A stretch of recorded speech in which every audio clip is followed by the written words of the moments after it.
Welcome to the University of Tampa. My name is Victoria and I'm a junior studying communications. Today we're going to be visiting some of my favorite off-campus spots that make the Tampa Bay area special. A short walk across the bridge from campus, you'll find Curtis Hickson Park. Located in downtown Tampa, it serves as a popular spot for concerts and festivals. Next door is the Tampa Museum of Art and Glazer Children's Museum. In addition, check out Tampa's Riverwalk, a downtown biking and walking trail that links 5 museums and 7 parks. Just a couple of blocks away is the historic Tampa Theater, a restored movie theater from the 1920s. Tampa's downtown business district, with 18 skyscrapers, is a great place for internships. From here, catch a trolley over to Ybor City, Tampa's historic cigar-making district. Along with lots of restaurants and music venues, Ybor offers a movie theater, museums, shops, and an active nightlife scene. In the mood for some shopping? Take a stroll through Hyde Park Village, an outdoor shopping district with high-end shops and restaurants. For a more traditional experience, International Plaza and West Shore Plaza are both within 4 miles of campus. All shopped out? Nearby you'll find beautiful Bayshore Boulevard, home to the world's longest continuous sidewalk. This 4.5-mile path is ideal for walking, running, or biking, and keep an eye out for dolphins and stingrays in the bay. Any hockey fans out there? The Amalie Arena is home of the Tampa Bay Lightning. In addition, the arena hosts over 150 concerts and events each year. If football's more your speed, come see the Tampa Bay Buccaneers at the Raymond James Stadium. Just across the street is the spring training facility for the New York Yankees. Catch a game when they're in town. You can get close up to nature at Tampa's Lowry Park Zoo. Enjoy the tropical setting while viewing more than 1,200 animals ranging from tigers to chimpanzees and to manatees. Be sure to also check out the Florida Aquarium, an award-winning facility with 20,000 fish and aquatic animals from ecosystems around the world. If you're a thrill seeker, then Busch Gardens has you covered. This popular amusement park features 5 top-rated roller coasters and animal exhibits. We've saved the best for last. The Tampa Bay area has some of the most beautiful white sand beaches in the world. Clearwater Beach provides the perfect spot to swim, relax, and hang out with friends.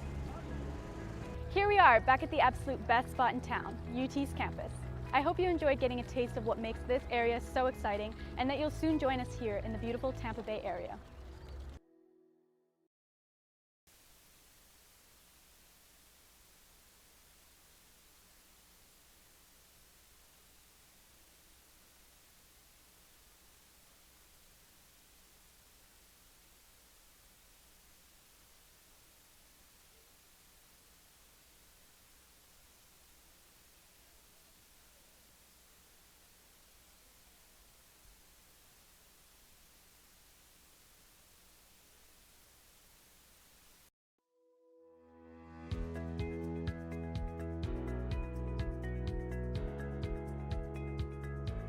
Welcome to the University of Tampa. My name is Tucker Whitman and I'm a junior marketing major here at UT. Today we're going to look at some of the highlights of our beautiful Riverside campus here in downtown Tampa. We'll start at Plan Hall. This historic building was opened in 1891 as the Tampa Bay Hotel and now serves as the main academic building here at UT, with 4 floors of classrooms as well as faculty and administrative offices. Next up, the Vaughn Center, the hub of campus life and activities. This multi-purpose building includes the campus bookstore, our primary cafeteria plus an additional food court, a theater, as well as offices and meeting rooms for student organizations. The Vaughn Center is also one of UT's residence halls, providing 5 floors of student rooms. Morsani Hall is another residence hall here at UT. In addition to housing approximately 450 students, this building offers another selection of eateries as well as a small grocery store. Now let's check out the Sykes College of Business. This academic building houses classrooms and faculty offices for UT's undergrad and graduate business students. This building also has a real-time stock trading room. Right next door is the Sykes Chapel for Faith and Values. This gorgeous interfaith chapel features a large main hall complete with a massive pipe organ, as well as meditation rooms and meeting rooms. Student healthcare is a major priority for us here at UT. The Dickey Health and Wellness Center is accessible to all students and provides high-quality services including basic medical care, counseling, and wellness programs. On the east side of campus, you'll find the McDonald-Kelsey Library. Here, students can learn from a large collection of books, periodicals, and digital databases. They can also take advantage of our numerous study rooms and computers. The Academic Success Center is another great resource for students. This is your one-stop shop for academic advising, coaching, and tutoring services. Whether you're a seasoned athlete or just want to shoot some hoops, the athletic facilities here at UT are hard to beat. The Bob Martinez Athletic Center includes a large gymnasium, a weight room, and training facilities. In addition, the campus features an aquatic center open year-round, 6 tennis courts, baseball and softball fields, a 1,500-seat stadium, as well as a lacrosse field and intramural complex. Need a break from studying? Head to Falk Theater and catch a play. This 1,000-seat historic theater serves as a home for all major performances made by UT's Department of Speech, Theater and Dance, as well as special guests. This is one of UT's newest facilities, the Innovation and Collaboration Building. Here you will find UT's very own Starbucks. In addition, classrooms, cybersecurity labs, study lounges, and the Loth Entrepreneurship Center designed for student entrepreneurs to launch their startups. Thanks for joining me today. If you enjoyed this video tour of UT, we'd love to give you one in person. For more information or to schedule a campus visit, go to ut.edu.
This is the University of Tampa.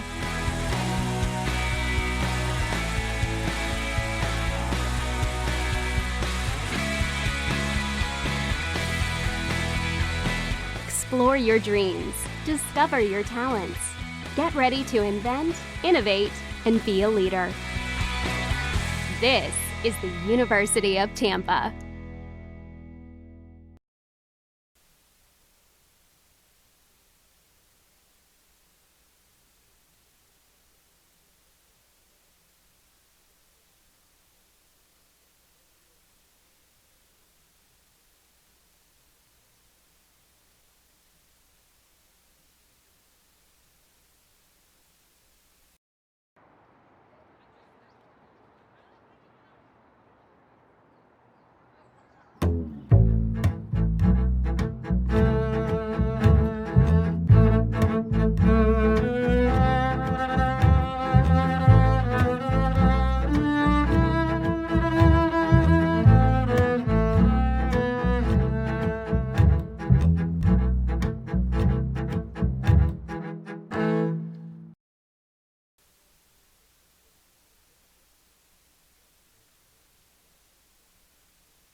As we honor America with the playing of our national anthem.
And welcome everybody to the University of Tampa baseball field as the Tampa Spartans jump back into Sunshine State Conference play, taking on the Lynn Fighting Knights. The number one ranked Spartans coming in with a 23-6 record, 9-3 in the Sunshine State Conference. Lynn, the Fighting Knights, are 15-15, 5-10 in the SSC. The Spartans with a big three-game sweep last weekend over Barry, while the Knights have been struggling. They have lost 7 of their last 8 games. Jack Ike along with Connor Moore. And Connor, the last game we did, the Spartans played Valdosta State and pretty much stunk the place up and lost and bounced back, went to Barry against a team that was leading the conference, swept them. They did, Jack, and they remain number 1 in the nation. They play a quality Fighting Knights team. 2 pitchers today are going to try to slow down high-octane offenses for Tampa. Kevin Pimentel, right-hander, gets the ball, and for the Fighting Knights, Nicholas Prather, both having solid seasons. Tampa averages 9 runs per game, Lynn 7. So on paper, drawing up to be a offensive game, but both coaches want to slow it down and keep it low scoring. Spartans are the number 1 hitting team in terms of average in the conference, while Lynn is last in the conference in terms of batting average. Let's get you the starting lineups for Lynn. Lynn will bat first, obviously, and they will start with leadoff hitter number 26 is James Buckley, and he is a junior from Coconut Creek, Florida, went to Palm Beach State before moving on to Lynn. Alec Ojeda batting second. He is number 20. Ojeda is a outfielder, a senior from Whittier, California, went to Los Angeles Harbor College before this. Batting third is number 29, Alejandro Martinez, a senior, and he is going to be the first baseman today. He is a senior from Tampa, Florida, and went to Hillsborough Community College before coming to Lynn. Batting cleanup is Shane Fontana, number 11. He is the center fielder. He is a senior from Lebanon, New Jersey, by way of the County College of Morris. Batting 5, number 42, Joe Argumedo, and he is catching, and he is a sophomore from Danville, California, went to San Ramon Valley High School. Batting 6 is number 14, the third baseman, Byron Murphy, and he is a freshman from Nassau in the Bahamas, went to Trinity Christian Academy. Batting 7th is number 1, Tom Archer, the second baseman. He is a senior from Fort Salonga, New York. Batting 8th is number 2, Anthony Sanabria, and he is a sophomore from Hialeah, Florida, went to Monsignor Edward Pace High School. And batting 9th is number 25, the DH, and that is Luis Beltran. He is a sophomore from Delray Beach, Florida, by way of Palm Beach State. The pitcher is Nicholas Prather. We'll get more about him as the Spartans come to bat. The Spartans' battery will be Kevin Pimentel. This is his 9th start of the year. He is all of his appearances have been starts. He has a 6-1 record and a 3.12 ERA, and his battery mate will be Danny Servin, number 44. So Spartans hitting 322 on the year, Lynn hitting about 287. That's quite a difference of about 40 batting average points. We'll see, though they do score the runs. So we'll see what happens against the ace of the Spartan staff, Kevin Pimentel. And Jack, for the Spartans and Coach Urso, they hope that history continues to be on their side. They have a 74-24 all-time record against the Fighting Knights of Lynn. They've won 11 straight, and they date back a little bit further, 17 of the last 18. So they last lost in 2015. It was here 5-3, but the Spartans have had the Fighting Knights number. Rudy Garbalosa said, this is always the game that you can see just where your team is when you play the Tampa Spartans, and his team has been struggling. As I said, they've lost 7 of their last 8. They did beat Florida Southern last Friday, but then lost the last 2 games of the series. First pitch from Pimentel popped up. They should have a play. DeTringo ranges. Earhart waits at second and makes the catch. That was a major league pop-up. Yeah, and credit Kevin Pimentel right out of the gate. First pitch heater, challenging the leadoff hitter in Buckley, and Pimentel wins the battle. Second up in the order, Alec Ojeda. He comes in with a .326 batting average. First 5 batters are all sporting 300 averages or better for Lynn. First pitch to Ojeda, called strike. Ojeda, one of the senior leaders for the Fighting Knights, caught up with head coach Garbalosa. He's one of the leaders in the locker room and on the field. See what he can do right here. The 0-1. A little bit inside, 1-1. Umpires for today's game behind the plate. Ray Chamberlain. On the bases is John Bennett.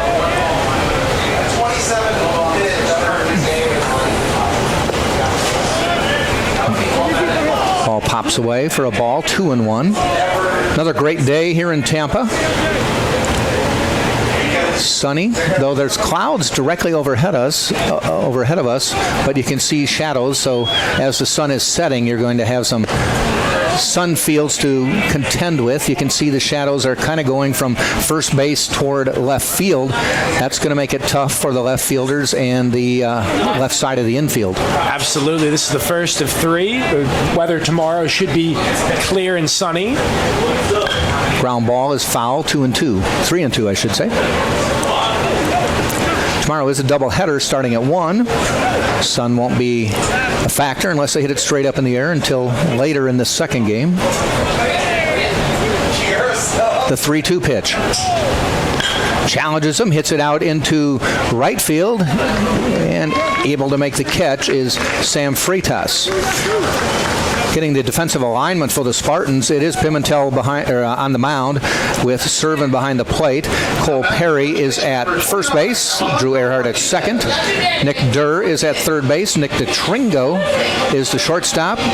Yorvis Torrealba is in left field. Danny Blair center. And Sam Freitas is in right. And looking at those numbers for the Spartans lineup, you understand why they're number 1 in the nation. My goodness, there's not a weak batter out there, and you throw Pimentel, a true ace, the Spartans elite. Alejandro Martinez at the plate. The number 3 hitter in the lineup, 311 on the year. 6 home runs. Next batter also Shane Fontana with 6 to lead the way on that squad. Alec Aliwine with 7 for the Spartans. Pimentel executing the changeup perfectly there, and the framework by Danny Servin behind the plate gets the strike call from Ray Chamberlain. 1 ball, 2 strikes, 2 out, top of the first. Fly ball heading out to Freitas again. He waits, backs up a couple steps, makes the catch to end the inning. Torrealba, Blair, and Aliwine coming up for the Spartans. So we will go to the bottom of the first. No runs, no hits, no errors, nobody left. And at the end of half an inning, it is Lynn 0 and the Spartans coming to bat.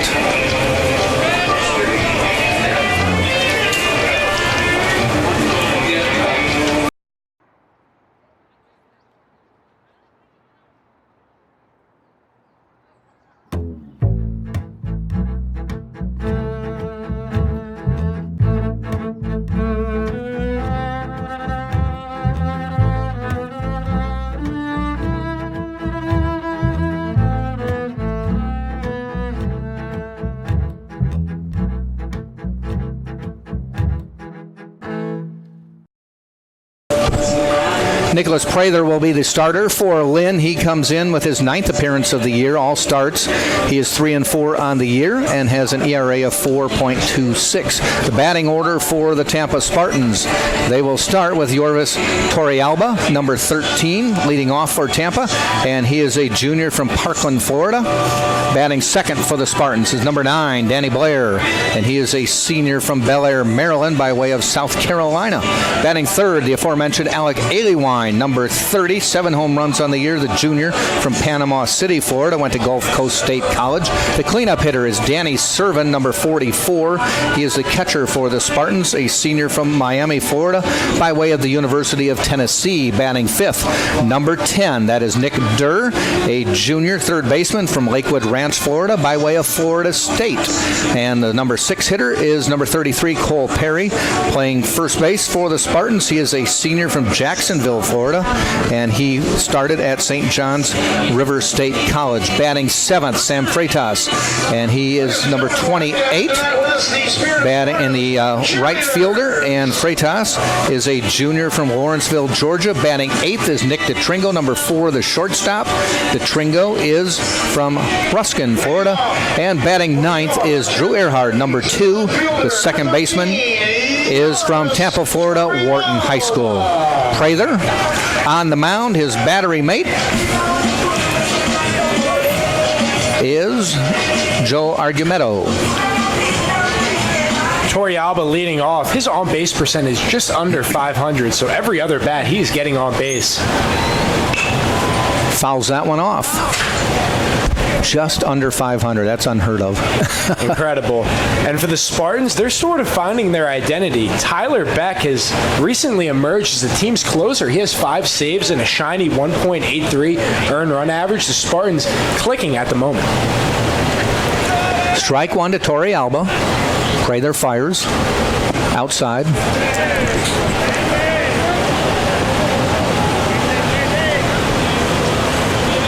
Glad you could join us. If you're a Spartan fan or a Lynn fan, Rudy Garbalosa said, say hi to all our fans back watching for Lynn.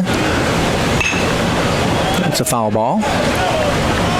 And caught up. Prather has a nice 3-pitch arsenal. He works the fastball, the changeup, and the slider, all very indecisively. So he can elect to go with any one at a given time, and that keeps hitters off balance. 1 ball, 2 strikes. Little liner over the second baseman's head, and a 2-strike base hit gets Torrealba on first base. That's just excellent hitting right there. He stayed with the changeup and floated it into right field. Number 9, Danny Blair. I was going to mention you can see that the pitcher's mound in the sun, batter's box in the shade, which can be a factor. Danny Blair to the plate. Blair coming in with a .313 batting average on the year.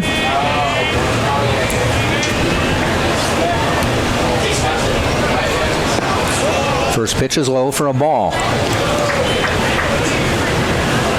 For Torrealba, that was his 100th official at-bat of the season and his 39th hit.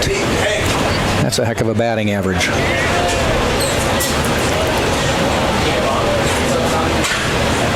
And he goes. Fouled off. He'll come back. Hit and run on the play. Torrealba on the season.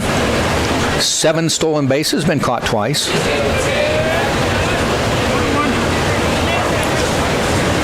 For Torrealba, he has reached base in 20 consecutive games. The last time he was held off the bases, we got to go back to February 17th against Long Island Post. It was winter then. Fouled off. Blair stays alive, still 1-2. And in the first game against Barry, he did walk. He did not register a hit, but in the games prior to that, he was raking at the plate. Several multi-hit games, one of the best leadoff hitters in the country. And following it up with Blair, Aliwan, Servin, Spartans looking to do some damage in the first. 1-2. Torrealba goes again, fouled off.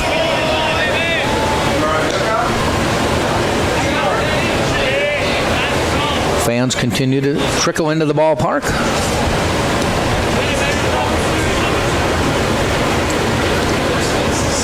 Spartans are home the next 2 weekends. Doubleheader, as we mentioned, tomorrow. Embry-Riddle comes in next weekend. And the 1-2 again to Blair. Goes again. Fouled off. He'll come back. Torrealba getting the wind sprints in early. Yeah, aggressive out of the gate are the Spartans. I like the hit and run approach. Danny Blair, great contact hitter. Put pressure on the Fighting Knight defense. Well, being the lefty, you send Torrealba, that probably pulls the second baseman toward the base, opens up a big hole, especially with the first baseman holding him on, and they just check him back. And that's a great point because you get the defenders moving in opposite directions, so when the ball's hit and play, all of the positioning gets thrown up in the air and no one knows what to do, and that can be very difficult to do on the fly. They do appear to be playing him straight to hit it up the middle. They are shaded towards second base and third and shortstop. Gaps between third and short and first and second. Now the third baseman rolls way out off the baseline. And the 1-2 again. Torrealba does not run, and the ball is low, 2-2. Another beautiful night. Got the Tampa skyline in the background. This is a Metro campus. Hillsborough River separating the campus from the downtown that you can see in the distance. Goes again on the 2-2. It's in the dirt. He gets the base. Torrealba got a tremendous jump on that one, and you saw the backstop that time. Argumedo had no throw opportunity. Bounced out of his mitt. Now a runner in scoring position with a 3-2 count. So after fighting off 4 foul balls on 1-2 pitches, it's now 3-2 and a runner in scoring position. And for Torrealba, his 8th stolen bag in 9 tries. The 3-2 pitch. Inside, he walked him. Coaxed a walk after a good at-bat by Danny Blair, and that will bring Alec Aliwine to the plate. He's the power in the Spartan lineup with 7 home runs on the year, but he also is a .327 hitter. Yeah, right now, Spartans in business.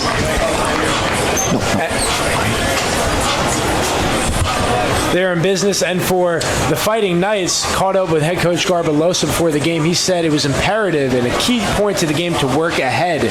And you saw Danny Blair. He was behind in the count, but Prather was just unable to execute the put-away pitch. Yeah, he got ahead, but then found a battle. Aliwine, another lefty, waits. Looked good, but no call. Some cut on that fastball there by Prather. Might have fooled the crew chief Chamberlain by chance. 2 on, no out. Bottom of the first. No score.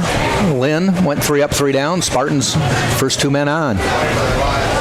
Aliwine shakes the bat.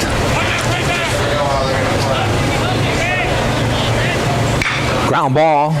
Fielded by the first baseman. Martinez takes the out. Runners move up to second and third. And even though that's an out, that's a quality out because the runners advance into scoring position now, second and third. See, I always think that's odd. You hit it to center, to the outfield, the runners move up, you get a sacrifice. You do your job here, you don't get one. Yeah, one of those that won't show up in the stat sheet, but everybody here watching live will certainly appreciate it.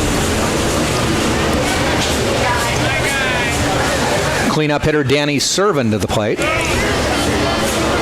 And Danny Servin hitting .366. Holy cow, this guy putting up some big numbers in the cleanup spot.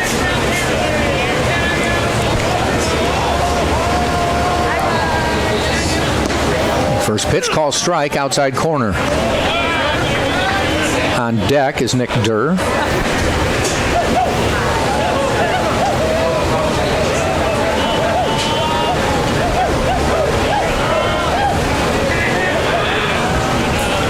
In the stretch. Fly ball heading out toward right field. Coming in, though, if they do try it, it's going to be close. Caught by Buckley. The play at the plate. And I think he pulled a hamstring or something. Torrealba just kind of limping across home plate after he got halfway down the line. That's not a good sign. Yeah, hopefully it's just a minor cramp, but you certainly hope he didn't pull a hamstring or something. He'll maybe try to walk it off, seek a little medical attention, but we'll definitely keep note if he's out in the field for the top of the second. Does go into the dugout. Joe Urso came over to check on him. And that's a player the Spartans cannot afford to lose, so if he is in any sort of pain, Spartans might take it easy with him. This is a 3-game series, and keep him healthy.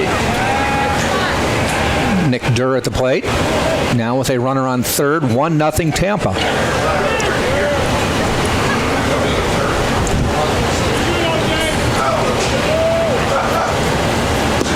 Down the middle, strike 1-1 now with 2 out.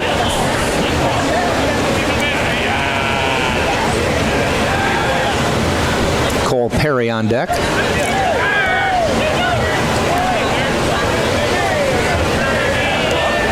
Prather sets, fires. Catches the corner.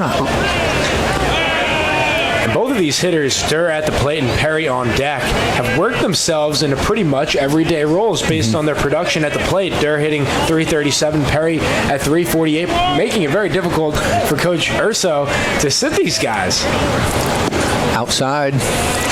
Durr was penciled in as the third baseman. Then he was hurt earlier in the season and had to earn his way back. But you're right, Cole Perry's played his way into the first base spot. 2-2 now.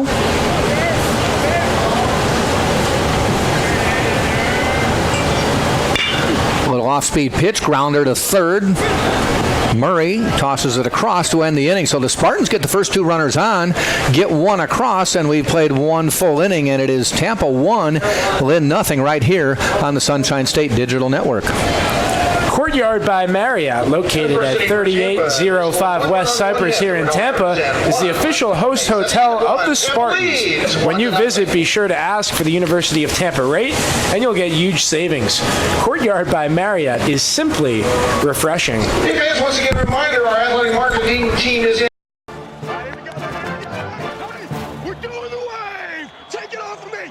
For 42 minutes, he's been trying to bring an entire stadium to its feet. You missed it, buddy. Why does he do it? For glory? Notoriety? We don't know. Frankly, we don't need to know. But much like this hero, Courtyard is all about the game. 1, 2, 3. Whoa, there's my guy. Yes. Go. Snacks? Yeah, man. Eat it up, and we're going to burn it off doing the... Top of the first we go. Spartans on top 1-0. The back is on the other side of the concessions, right? Okay. It's going to be Fontana, Argumedo, and Murray. 4, 5, 6 hitters.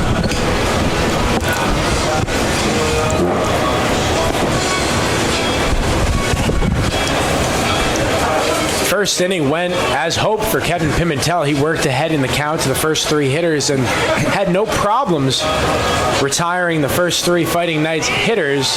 Let's see if he can continue to do that against the cleanup guy, Fontana, Shane Fontana, center fielder. That's an athletic name, isn't it? It is. Sound like it? And his numbers back up that point. He's batting .302, 6 home runs, 20 runs batted in, 32 hits, has scored 31 times, and most impressively leads the team with 22 base on balls. Okay, got a good eye.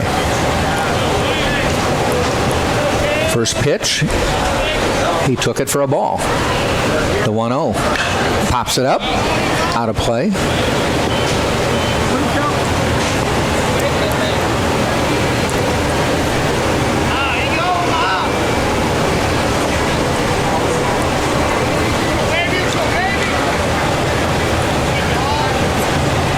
One pitch.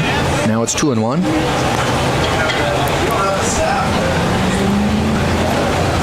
Not a big breeze, but it's blowing toward right field. Ball inside, 3-1. And how about this crowd, Jack? I see Pat Bacon in I saw Pat attendance. show up, yeah. Superstar for the basketball, yeah. Missed the season playing the red shirt. Played a couple games and then hurt his foot. Broke a bone in his foot, I believe. There's a walk. Fontana gets his 23rd walk of the season, so that plate discipline on display. Getting back to Bacon, though, it should be an exciting year for the Tampa basketball team coming up. A lot of new faces, a lot of returning players. And as for the other spring sports, lacrosse, both teams doing phenomenal softball. Boy, lacrosse and softball's gotten on a big roll, right? They picked it up. 10 in a row? Absolutely, yeah. They put down the bunt. They've got to play. They're going to have to go to first, toss. And Chamberlain calling it off. I believe that was fouled off of the foot of Argamedo. And you see Coach Urso coming out of the dugout saying he was out of the batter's box when they hit him. That should be an out. Yeah. And if that were the case, this were the majors. I'd like to go to replay, and you could use one of those challenges. But well, they can check this tomorrow when we post the video. And we'll see who is right. If they want to hold the game till then or make a decision, and then we'll pick the game up from that point tomorrow. Who knows, right? At bat continues. Argamedo. Runner back on first is Fontana. See what he does with the 0-1 pitch. Swinging away, fly ball. This is causing a little trouble, but coming in as Freitas to make the catch all the way from right field. And that answers our questions about the wind. That ball sat up there and just kept carrying. But for Pimentel, he's getting some big-time swings by the Fighting Knights hitters, and they're getting under it. And as a result, there's been sky-high pop-ups. Byron Murray, the third baseman, to the plate. And he is just recently into the lineup. This is only his fourth at-bat on the year, still looking for a hit. Yeah, and injuries have plagued the Fighting Knights, but Byron Murray gets the opportunity with the spot start. Freshman from the Bahamas, Trinity Christian Academy was his previous school. One strike with one out and one on. The pitch outside. Take a look at the Sunshine State Conference standings. Much different from a week ago. Tampa in first, 9-3 after sweeping 3 from Barry. Embry-Riddle, next week's opponent, at 6-3. Barry fell to 9-6 after losing to the Spartans last weekend. Those are your top 3. Throw to first. Nova Southeastern also at 9-6, tied with Barry for third place. Eckerd at 8-7. So 5 teams above 500 in conference play. Then Rollins at 4-5. Florida Tech and Palm Beach Atlantic 5-7. Lynn, a swing and a miss. Lynn is at 5-10. Florida Southern 3-6. St. Leo 3-6. So a few of the teams have already played 15 games, and the rest of them have played. I shouldn't say the rest of them. Some have played 12, and then you've got Rollins with 9. Some will get off weekends. They schedule non-conference games. There goes the runner outside, throw down to second, and getting in, and it bounces away. He's going to get third base. That's Fontana scampering over to third as the ball hit him and careened off into left field where there was nobody waiting. For Fontana, that's his 10th stolen base in 12 attempts. And it's worth keeping an eye on Torrealba. He was out there and left, but gingerly approached that ball, and it ended up being the center fielder Blair coming forward. But credit Yorvies for toughing it out and staying out there. Looks to be okay. Normally, the left fielder does not have an obligation on a stolen base. That's the center fielder. But that one just ricocheted off into left field. Ball in the dirt, so Pimentel struggling a little bit on this batter as he's gone to a full count, 3-2. And right now for Pimentel, this is a veteran against a rookie, as you would say. Murray only his 4th at-bat, the freshman, against Pimentel, who's... I'd say make him hit. Yeah. Throw strikes. Let's see if he brings the velocity up with the fastball. He does, and it's hit. That is... Torrealba gives up on it, and wow, his big game and a home run for Murray to put Lynn on top 2-0. Do we take back the challenge? Well, hey, Pimentel came back with his best fastball, and Murray was ready for it, and that was credit him. That up in the zone, so he went up and got it. That was a moonshot out and left. That's his first hit of the year, and it's a 2-run home run to give Lynn a 2-1 lead. And we're starting to see some more and more prospects emerge from the Bahamas, getting some major league looks. And for Murray, that was a nice swing, level. He drove that ball. Torrealba took 2 steps. and just waited. That brings up Archer to the plate. He takes a strike down the middle. We'll see if that gets Kevin Pimentel focused again and angered a little bit. Both of these teams like to score runs. We talked about that earlier. So Pimentel will look to regroup, get these next 2 outs. The 0-1. Grounder out toward first, and a mix-up is going to give him a base. Pimentel called it, Servin called it, and they both then backed off. It'll be an infield single. Yeah, it'll go down as a hit with a mental error, but. Now batting the shortstop, number 2, Anthony Sanabria. Not sure who's the captain on that one. I think normally it's the catcher's ball, but it went out a little bit further than normal, so can't fault Pimentel for thinking he should get it, but then they both gave up. Yeah, neither look comfortable approaching that ball, so maybe some butterflies here in the second inning, but a lot of baseball to be played, and for Pimentel and Servin, get back to working in the changeup along with the occasional fastball inside, and that's been the bread and butter. Let's see if they continue to do it. 0-1 to Sanabria. 1-1 now.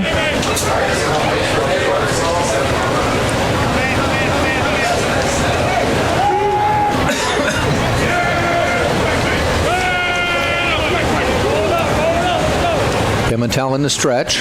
Archer with the lead. Call strike. Archer 2 for 2 in attempts. See a solid lead there for him off first. Perry holding him close. 1-2 pitch. In the dirt, good block by Servin.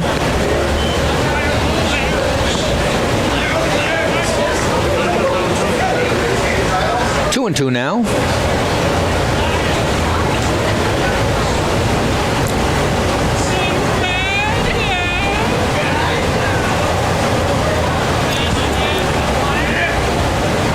Ground ball, hops over Pimentel, taken by DeTringo, and he turns to double play to get out of the inning. Silky smooth there, DeTringo, no problemo with that grounder up the middle. Takes it himself, the relay on the money, and the Spartans get out of trouble. So at the end of an inning and a half on the 2-run shot by Murray, it is Lynn 2 and Tampa 1. You're watching this game right here on TampaSpartans.tv.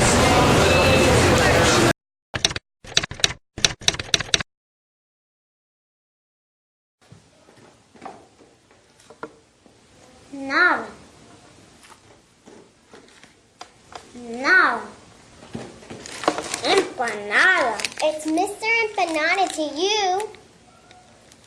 Now serving up scrumptious empanadas in convenient Tampa Bay locations.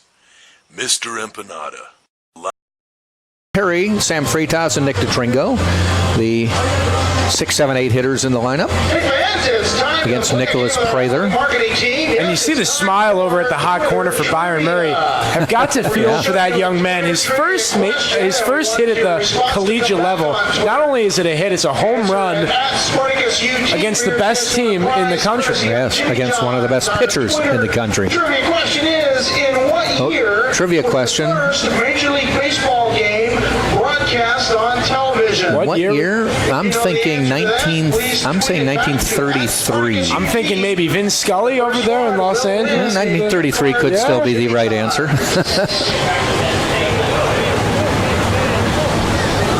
Cole Perry leading things off for Tampa against Prather. Prather has thrown 21 pitches. The first baseman, number 33, Cole. Cole Perry at the plate, 348 hitter on the year. This is his 23rd game of the year. As Connor mentioned, earned his way into the first base spot, and the first pitch fouled back.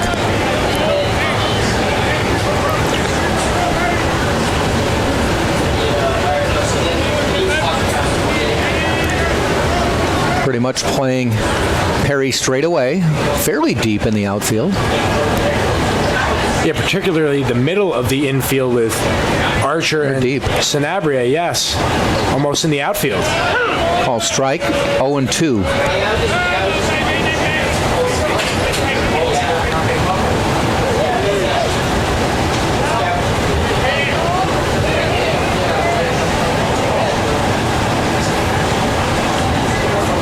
And the windup by Prather. In the dirt, gets away, nobody on, so no harm, no foul there. Major League Baseball started up yesterday, technically, even though there was a series in Japan, Tokyo last week. Yeah, watch the Rays. They faced, unfortunately, Justin Verlander, one of the best pitchers in the game. Notice, though, they were pretty much shifted on every single play. A few of them not so because the metrics said not to play straight-up defense, but it worked for the Rays defensively. That ball hit out into center field, but should be caught by Fontana. Roams a little bit into right and makes the catch. And adding to that point, the Rays spent a little money. They did. Yeah, they gave Blake Snell a 5-year, $50 million extension. And for Brandon Lau, he gets 6 years, $24 million, youngster cashing in. So who says the Rays can't sign some players? The problem is they're still in the East. Yes, Boston and New York. You win, 92 games or 90 games last year, and you weren't even a factor? Fouled off by Sam Freitas.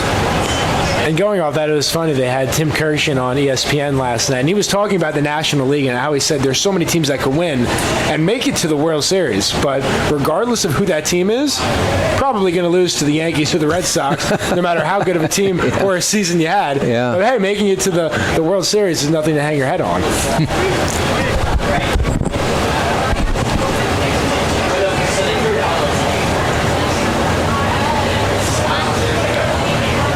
Sam Freitas batting .341 on the year across 44 plate appearances.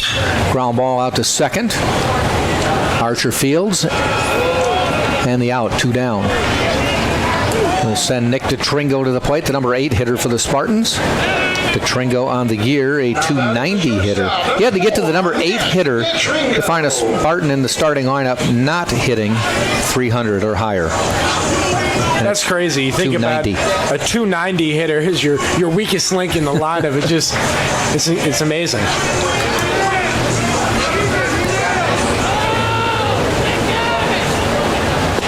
Nice curve ball, strike call.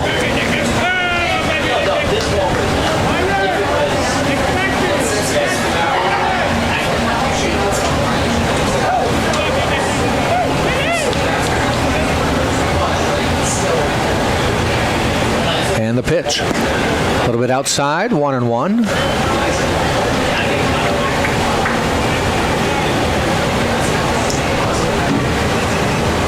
Prather finding his groove this inning. Looked a little bit erratic in the bottom of the first, but so far so good here. Ground ball. Murray gets a mitt on it, but DeTringo's going to beat it out. That probably will go down as a hit. Yeah, that would have been a tough play for Murray. And it is. He had to go across his body because he was shifted to the right, and that was hit to his left. But quality hitting that time by DeTringo. And the bottom of the order is Drew Earhart, .299 hitter. Asked Joe Urso, because Earhart had been entrenched as the number 2 hitter in the lineup all of last year, most of this year. Moved him to number 9 a couple weeks ago because he'd been struggling at the plate. Well, it's back up to .299. I think he was down into the 280s for a while, and he said, we're close to getting him back up to the number 2 spot. Yeah, and the Spartans have been fortunate enough that they've had the production from other players where it hasn't really factored in too much. But for Earhart, nice to see him getting back on track. Well, I said a hot Drew Earhart is a great 9 hitter. 1-1 is the count on him now with 2 outs.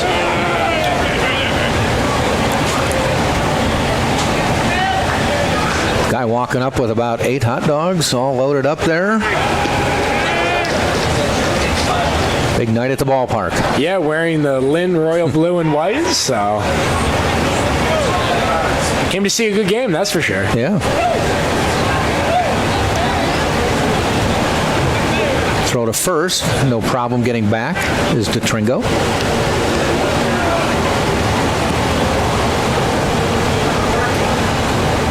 The crowds have been steady all year long, and rightfully so when you're number one in the country. And the pitch outside, slow curve.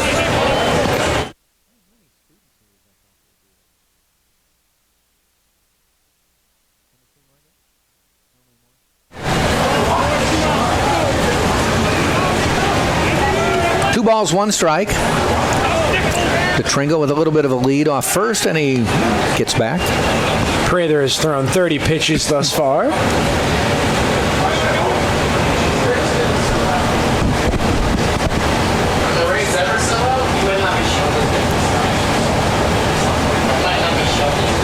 And the pitch. High, ball 3. 3-1 now with 2 out.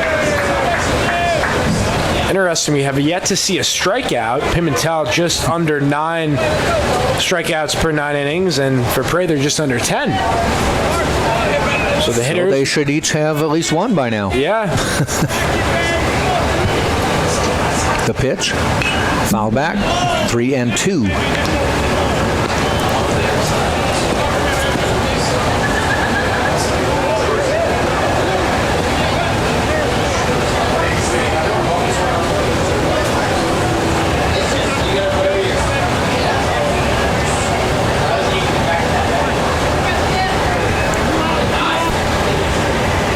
Levels the bat.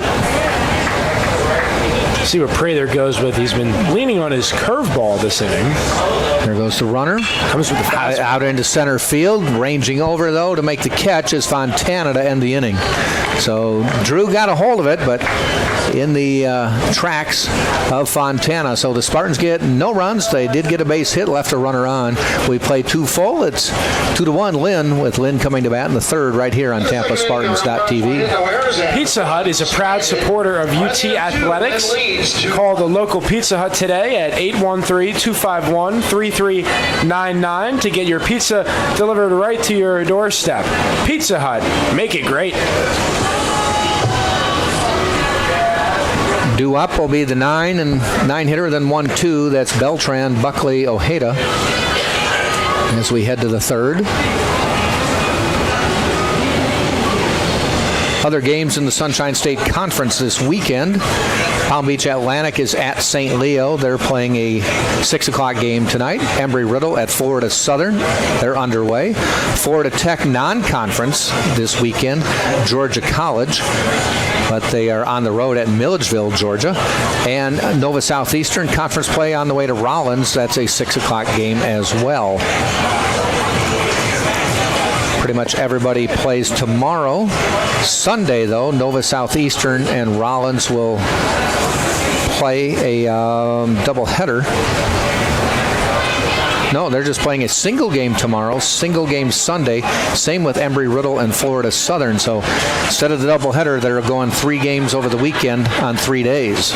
Yeah, a bit unorthodox. When we covered the Valdosta State game, they're scheduling a little bit differently over there in the Gulf South. Yep. So got to play your schedule at the end of the day, regardless of when and where. University, the batter is the designated hitter, number 25, Lewis Beltran. I wonder if that's something Rollins and Florida Southern prefer, since they're the home teams, or scheduling reasons, something like that. Yeah, that's a great question.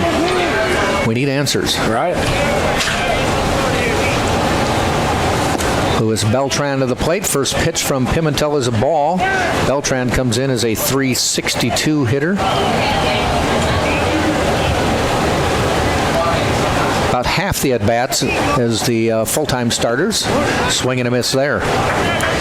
This is at-bat number 48 on the year. Most of the regulars right around 100 plus.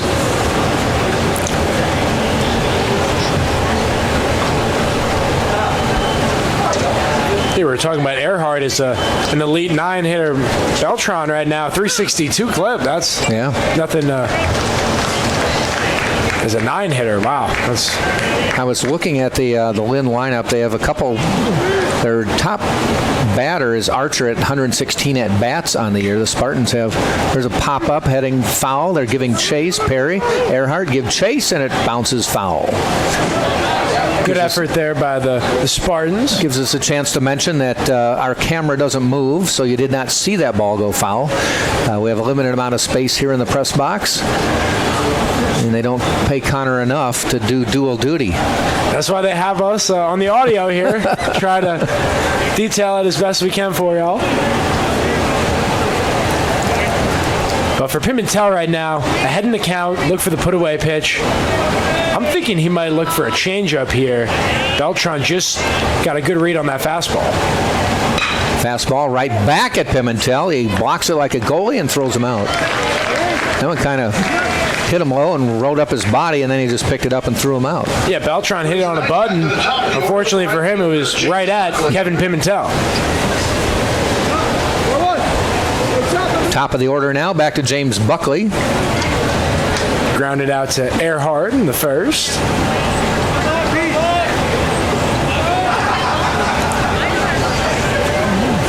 The lefty waits. Cole Perry cheats in a little bit at first. Ground ball to Cole Perry, and he cheated right where he was supposed to be. Makes the easy play. With the pick over there, first base, the hot shot swinging away was Buckley. And this could be the inning Pimentel needs to settle down and start cruising.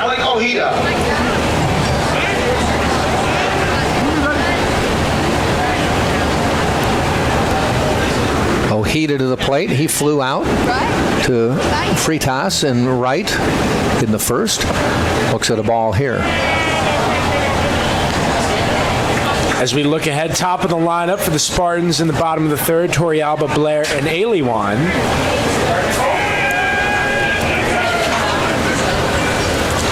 Off-speed pitch.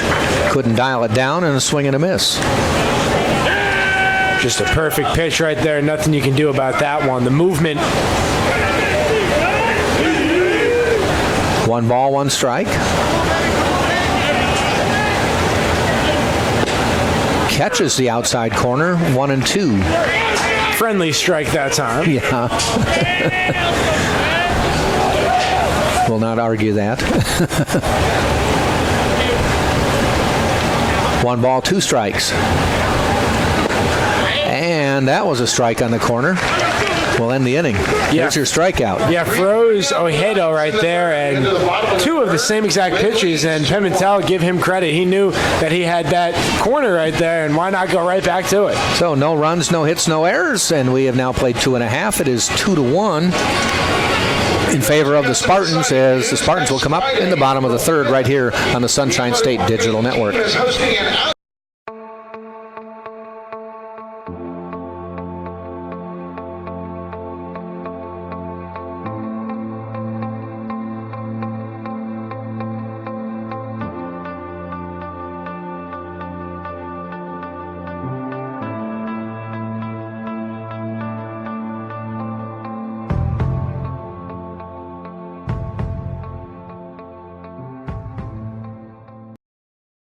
To seeing you next Friday after the game when we show a movie, and you'll have to check at Spartacus UT on social media to find out what that movie will be. Bottom of the third we go. Lynn 2, Tampa 1. Spartans will go to the top of the order. Torrealba, Blair, Aliwine.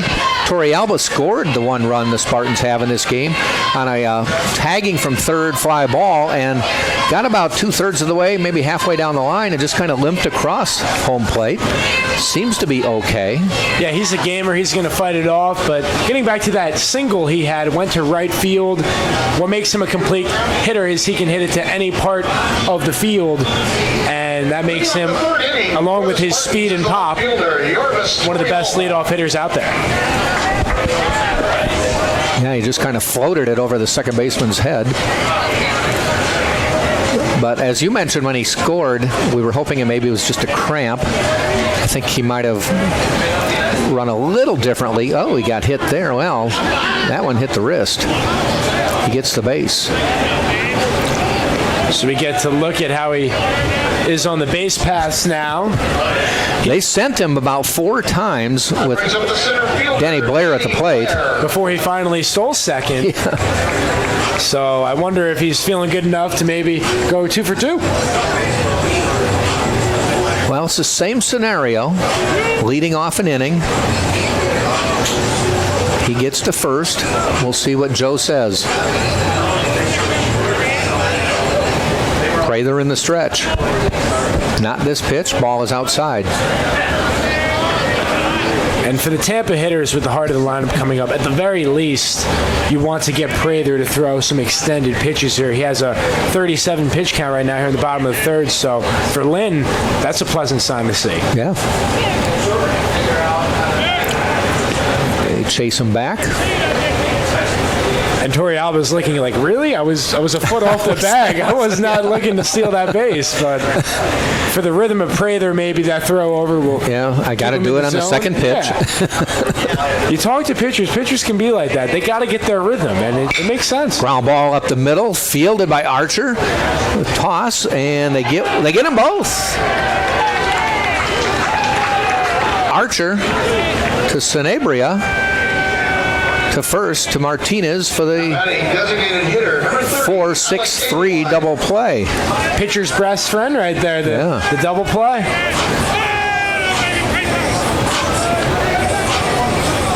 So Aliwine to the plate with nobody on.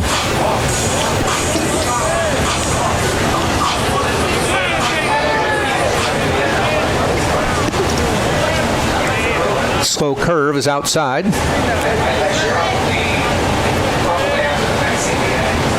And the Fighting Knights have a minor shift right now on Aliwine. Everybody about 2 feet to the right of where they'd normally be. A little bit inside. They did this his first time up. And he grounded to the first baseman. So they were correct in their assumption.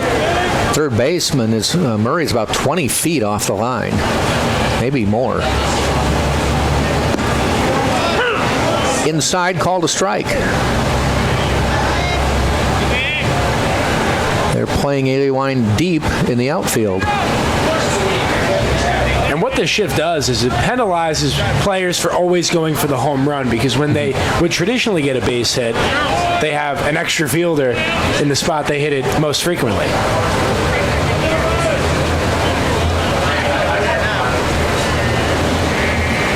Look for Aliwine to get his pitch right here. 3-1.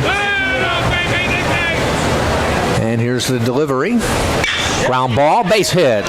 Boy, he came around on that one and slapped it. He's looking to second. He's going to stay.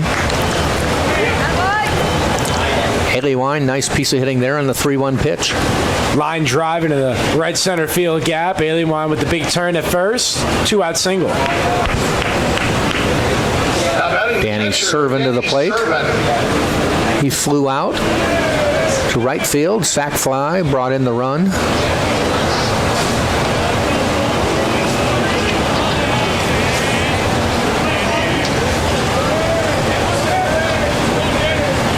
And the pitch.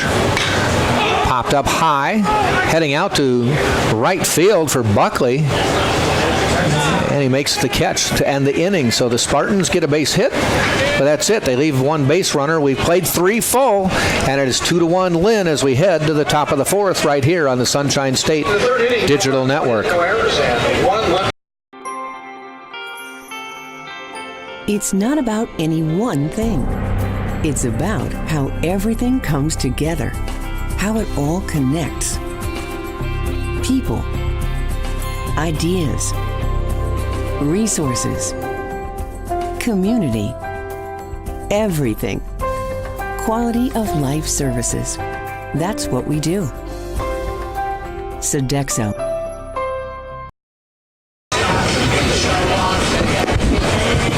So we head to the top of the 4th, and it will be Martinez, Fontana, Argumedo for Lynn. 2-1 Lynn leads.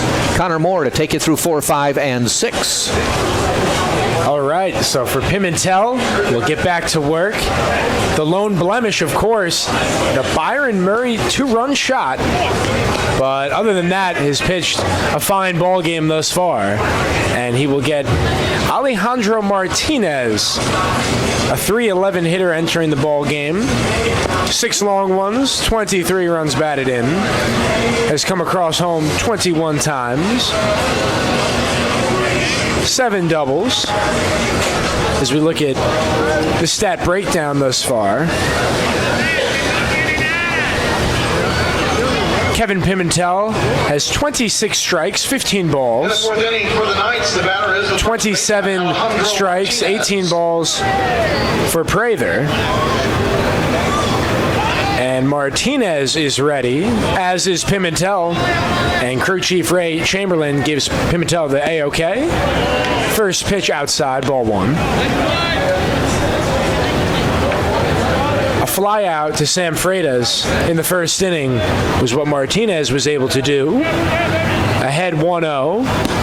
Pimentel catches the outside corner, 1-1.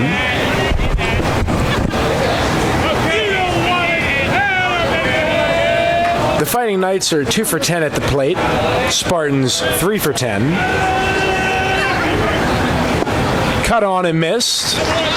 And the count goes 1-2.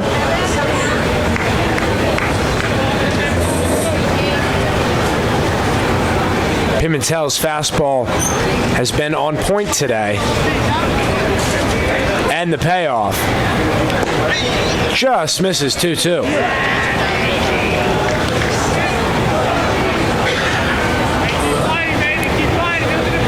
As we look on deck, Shane Fontana, southpaw hitter.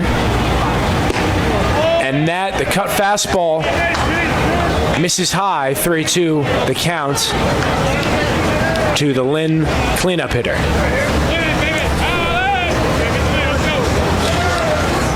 Long wait, Pimentel's delivery, and he loses Martinez. First batter gets on board, and Fontana walks to the plate. As we look ahead to the bottom of the fourth inning, Nick Durr, Cole Perry, and Sam Freitas, 5-6-7 for the Spartans. Fontana walked in the second and came around to score on the Byron Murray mammoth home run to left field. And that one is sent left center field, drifting back. Danny Blair, catch made, one down.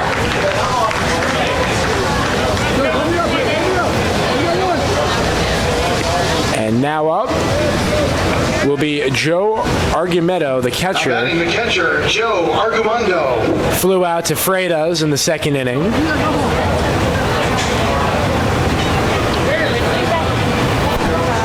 Beautiful night in downtown Tampa, Florida. Glad to have you with us. Connor Moore, Jack Ike with you. Pimentel's first pitch. He fooled Argumedo, and it's 0-1.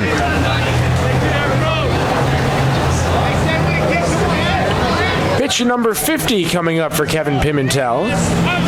He's given up 2 hits, 2 runs, has walked 2, and has a strikeout. Cut on and missed. Quickly 0-2. And the difference maker, Byron Murray, awaits on deck.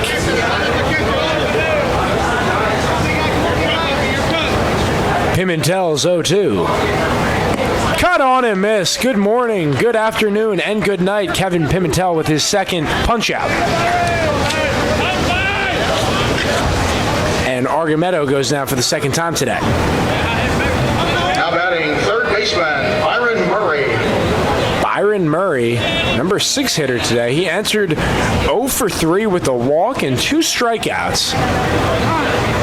But that did not matter in his first at-bat. He went deep to left field. And that has propelled the Fighting Knights to a 1-run lead in the top of the 4th inning. Alejandro Martinez on first. Martinez has 1 stolen base, so not an immediate threat to steal. And the cut fastball located perfectly by Pimentel.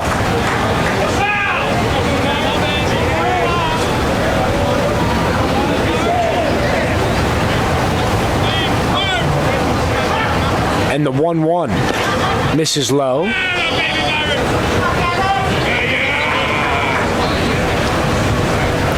As we look ahead to tomorrow's game, doubleheader, probable pitcher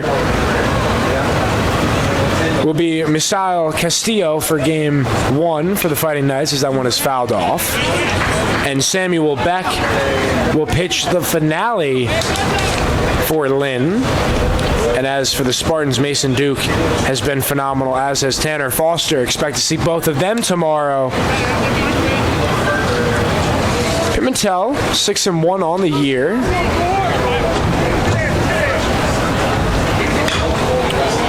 Skied out of play by Murray.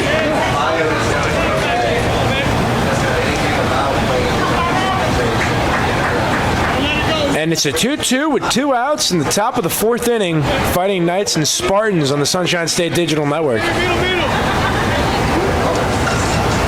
Pimentel pauses, now delivers. And that one hit well in the center field, coming on, making the play, Danny Blair. And Kevin Pimentel through 4 innings. As we go to the bottom of the 4th inning, Nick Durr, Cole Perry, Sam Freitas on the Sunshine State Digital Network. We'll be right back. To the bottom of the 4th, Lynn leads 2-1.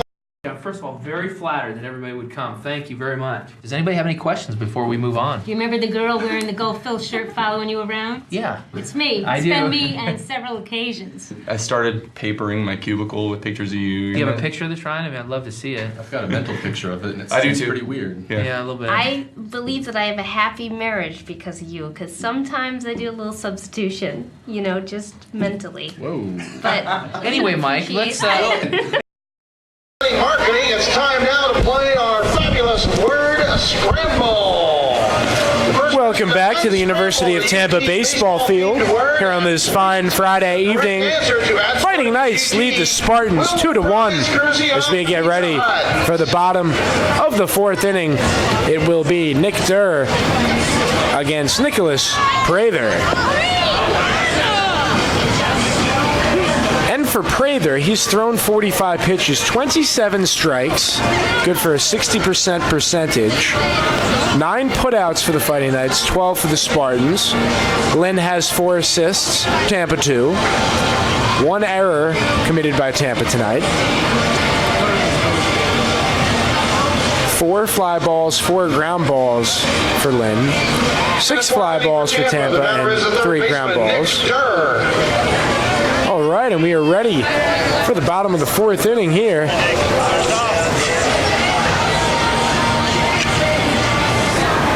And the first pitch fouled off by Nick Durr. He singled in the 2nd inning. Check that, he grounded out to Byron Murray, which concluded the 2nd. And it's 1-1 now.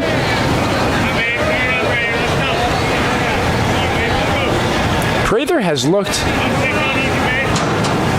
sound on the mound today as the 12-6 curveball misses, 2-1. Has not looked poised. The Spartans scored their run via Yorvis Torrealba single in the first, a stolen base, and he eventually came home on the sacrifice fly. Durr swinging away. It's a high fly ball, left field, going back at the wall, and it's gone. Nick Durr goes yard and ties up the game 2-2. That ball carried all the way. Ojeda gave it a look, but when it came down, it was over the fence. And Nick Durr touch them all for the 5th time. And how about that? The Spartans tie it up in the bottom of the 4th inning. Now batting first baseman Cole Perry. Cole Perry will look to follow it up. Still nobody out in the bottom of the 4th inning. Wonder how Nicholas Prather, the junior, will respond. First pitch, fastball, in there for a strike.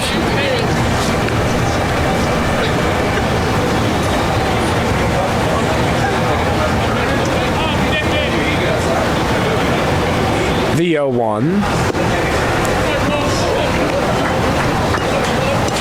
1-1. Nick Durr with his 5th home run of the year. Took the fastball inside and drove it to left field.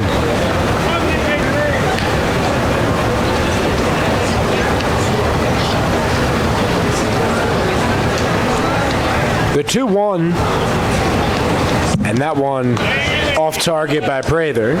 It's the 34th home run as a team for Tampa. And a hitter's count now for Cole Perry, 3-1.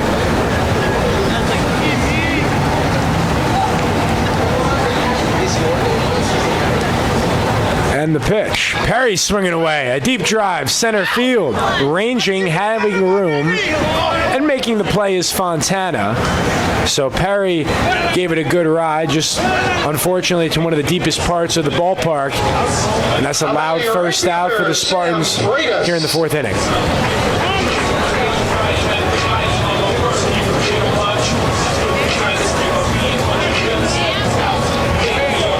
Sam Freitas grounded out to Archer in the 2nd inning.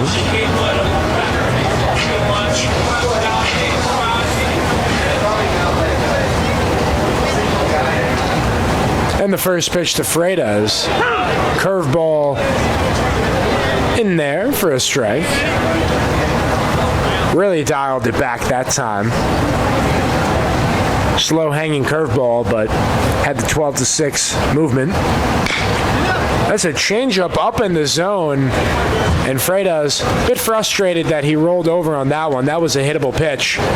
So behind 0-2, will look to gather himself and work his way back into this at-bat. It's 7, 8, and 9 for the Fighting Knights. Archer, Sanabria, and Beltran for Lynn in the 5th inning. The 0-2 from Prather. Checks his swing. Did he go? No, says John Bennett over at first.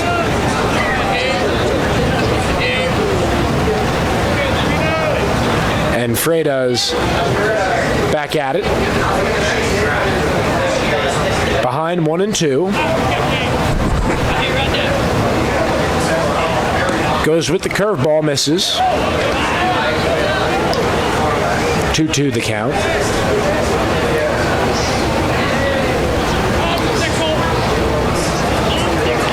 On deck, Nick DeTringo, Spartan shortstop. And the 2-2. Foul out of play.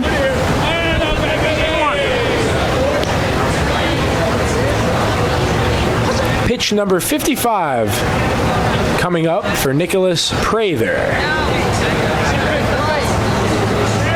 As we near sunset here, be interesting to see how the sun is impacting the players on the field and the payoff. So Freitas, once down 0-2, has worked a full count for himself.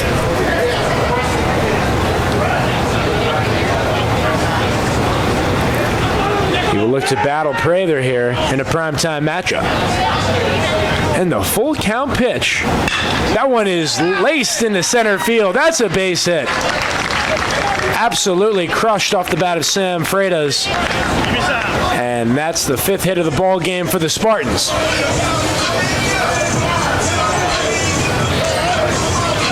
And now Nick DeTringo up for Tampa. Now batting the shortstop, Nick DeTringo.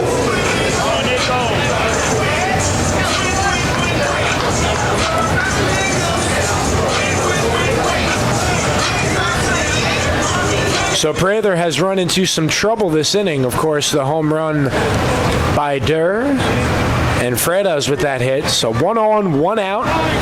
Bottom of the 4th inning. Number 1 ranked Tampa Spartans looking to get back on top.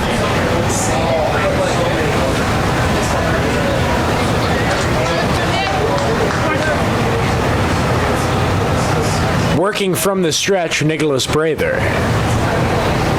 Goes with the curveball and all over that one to Tringo.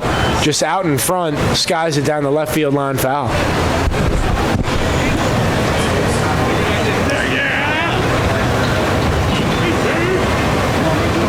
Prather, losing a little bit of the oomph on his fastball, has elected to go with the off-speed pitch more so here in this inning.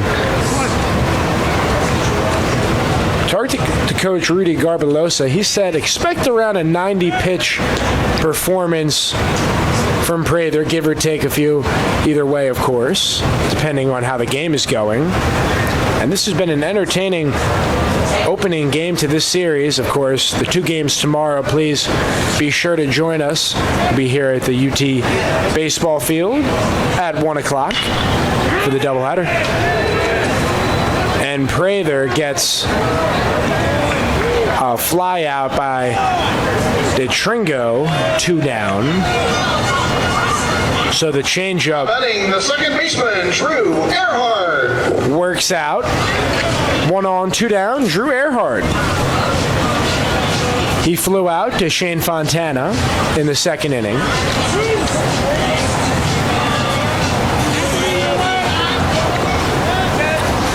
And the first pitch from Prather.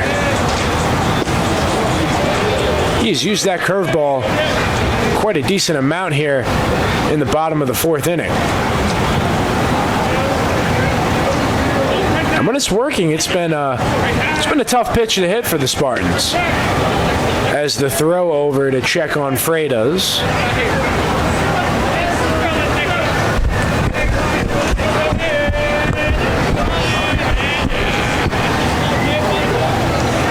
Here comes the 1-0. Upstairs. 2-0 now. To Drew Earhart, Spartan's second baseman.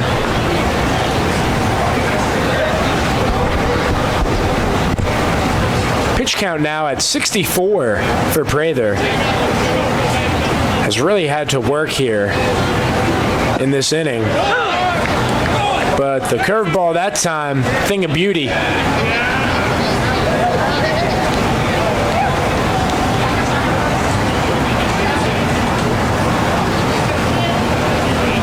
Yorvis Torrealba awaits on deck if Earhart is able to extend the inning. And what a pitch there. The cut fastball just clips the outside corner, and it's a 2-2 count with 2 outs.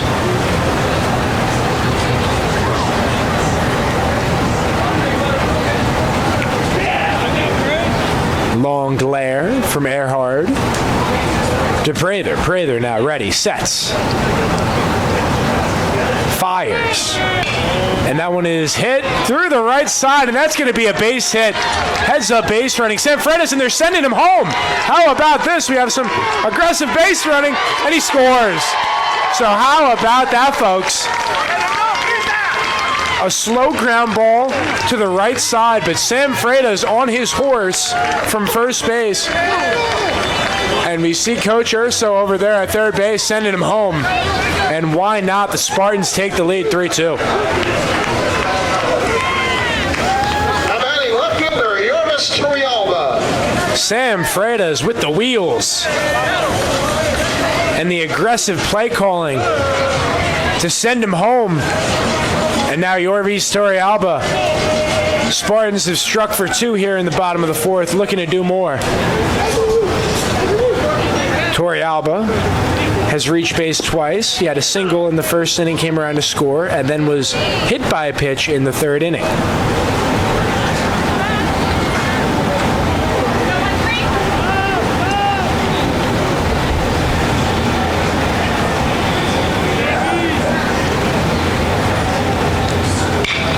That one is hit down the third baseline foul. Before Drew Earhart, that is his 14th run batted in on the season. And for Sam Freitas, that is the 12th time he has come around to score. And the Spartans now with 6 hits for the game. But behind 0-2 Torrealba.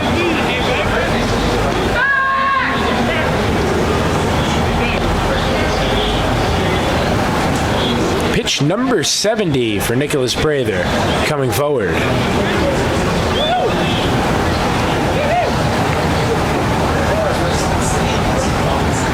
And the pitch. Watch out. Did that hit him? It might have. I believe he will be awarded first base. So Yorvis Torrealba, 3 at-bats, and he's been on board all 3 times. That'll bring up center fielder Danny Blair. So Danny Blair now with 2 on and 2 out.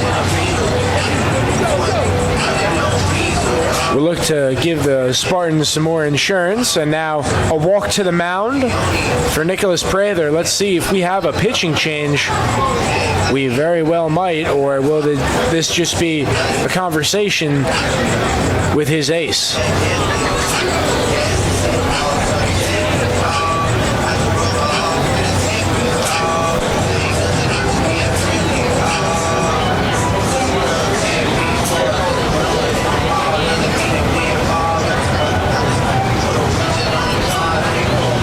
Looks like it's just going to be a conversation on the mound, but now Crew Chief Ray Chamberlain will look to hurry this meeting up.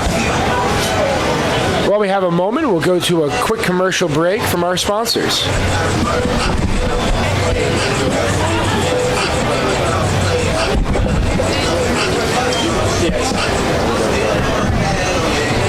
Whoever said that less is more or less mathematically challenged. Less isn't more, it's less. And the only thing more than more is a lot more, which is exactly what I get at Embassy Suites.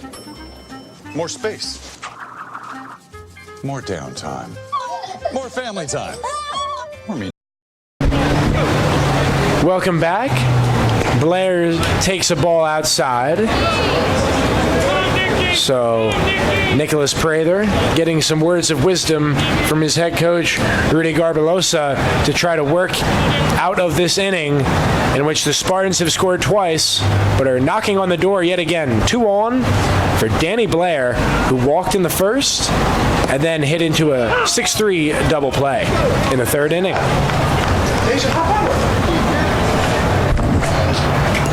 The 1-1 to Danny Blair.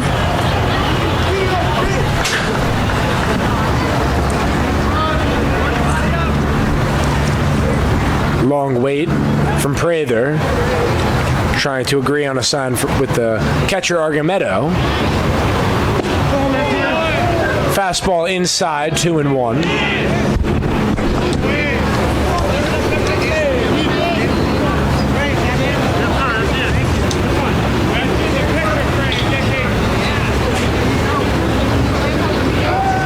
It's been a lengthy inning for the Spartans, but the offense has emerged, and they're not done yet. Aliewine awaits on deck. The 2-1. Changeup. Blair out in front, swing and a miss.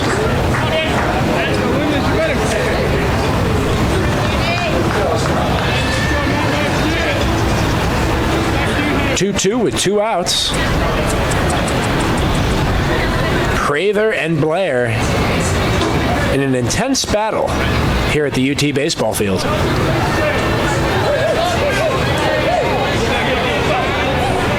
And the payoff.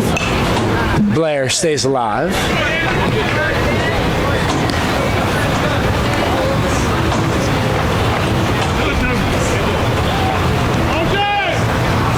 The first of 3 games between the Fighting Knights and the Spartans. Spartans have a 74-24 all-time series lead, and they are riding an 11-game winning streak against Lynn.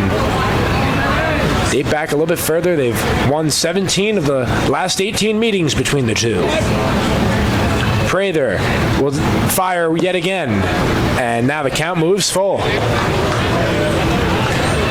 So this is an imperative pitch coming up for both sides as Alec Aliewine, the Spartans' designated hitter, could potentially come up with the bases loaded if Prather loses Blair here. So here we go, the full count, runners moving, and that's high. So the bases are loaded for Alec Aliewine in the bottom of the 4th inning. Now batting, designated hitter Alec Aliewine. See what Alec Aliewine can do.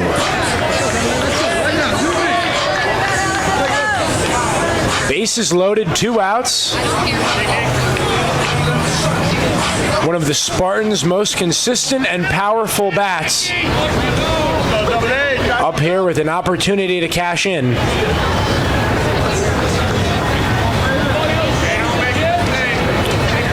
Wine and Prather. This will be the 79th pitch from Nicholas Prather.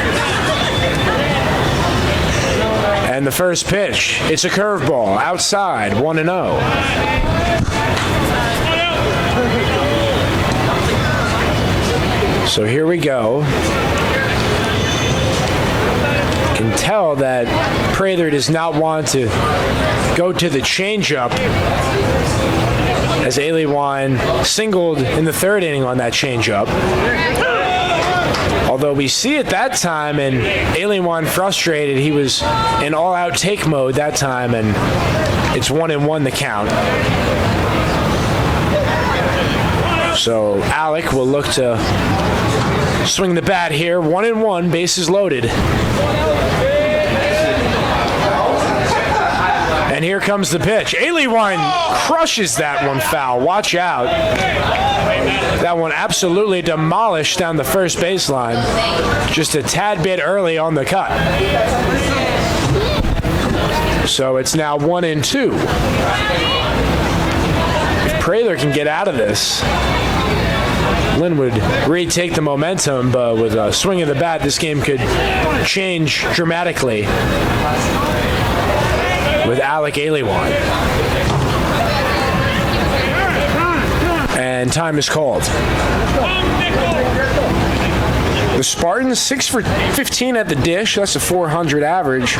Fighting Knights 2 for 13 for 154. The 1-2. Aliwan swinging away. It's a high drive. Left field. It's going foul. He gave it a ride, but he will have to come back to the batter's box. But he was all over that heater, and it stays 1-2.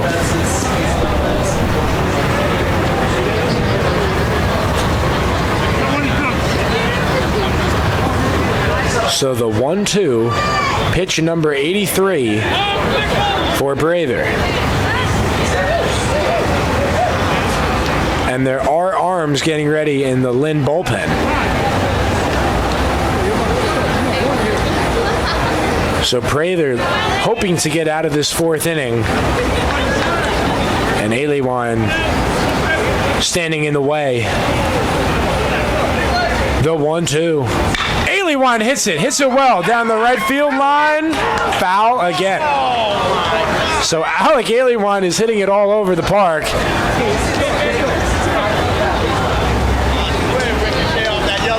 And unfortunately has nothing to show for it yet. But he is putting on a show right now at the UT baseball field and on the Sunshine State Digital Network. A few long drives here. And that will call for Argumento to have a word with Prather to get back on the same page. Danny Servin, Spartans catcher and cleanup hitter, on deck.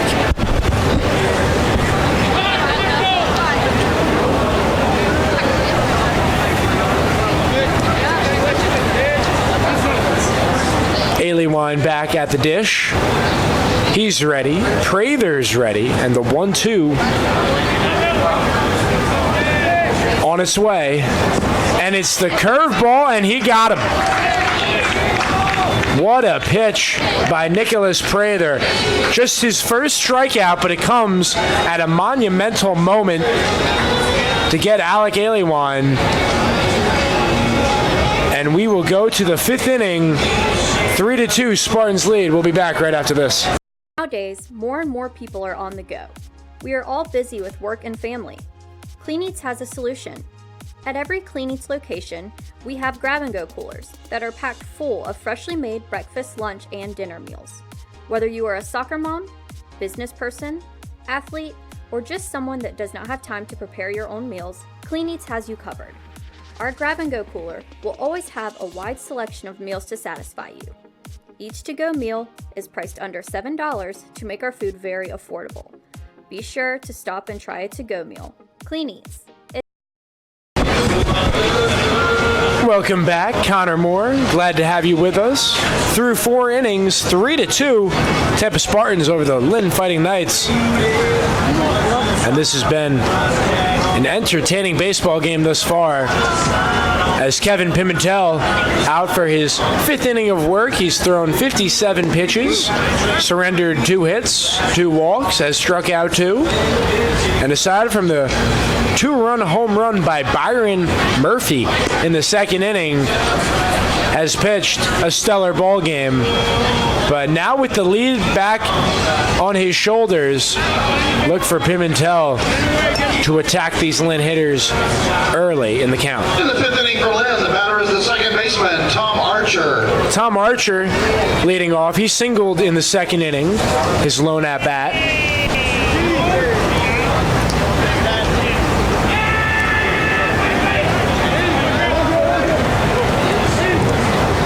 And the first pitch from Pimentel, swinging away, fouling it off, is Archer.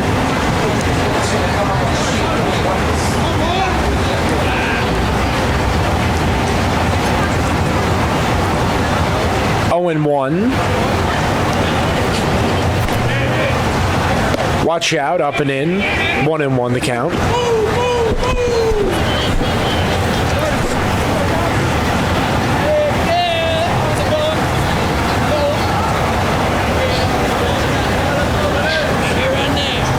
The 1-1 curveball clips the inside corner. 1-2.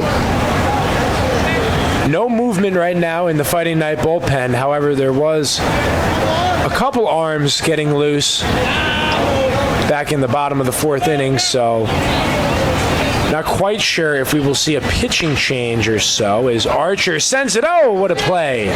Nicely done. Drew Earhart over at second base. 1 down. Prather currently sits at 84 pitches. So there's a chance he could start the bottom of the inning and go from there. Or head coach Rudy Barbarossa could make the call to the pen.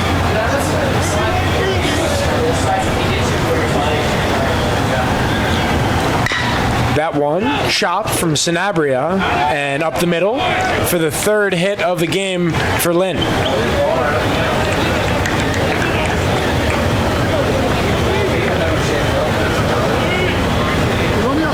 Servin, Durr, and Perry, 4, 5, 6 for Tampa in the bottom of the 5th inning. Louis Beltran. Louis Beltran grounded out to Pimentel in the 3rd inning.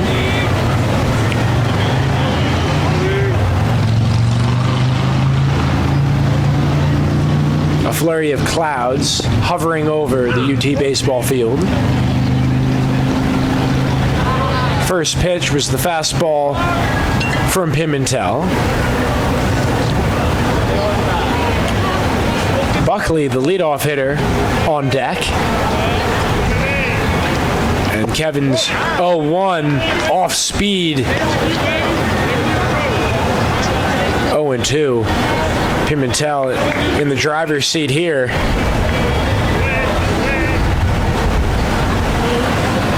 Pitch count in good shape at 67. And he got him with the changeup. What a pitch from Kevin Pimentel, and Beltran goes down.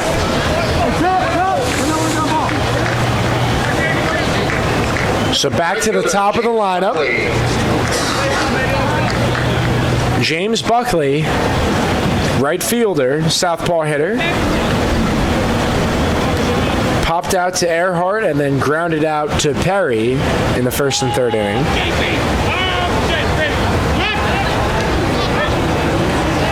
Checks over at Sanabria at first.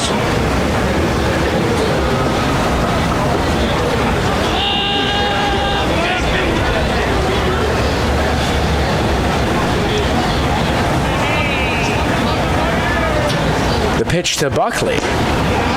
Fastball outside.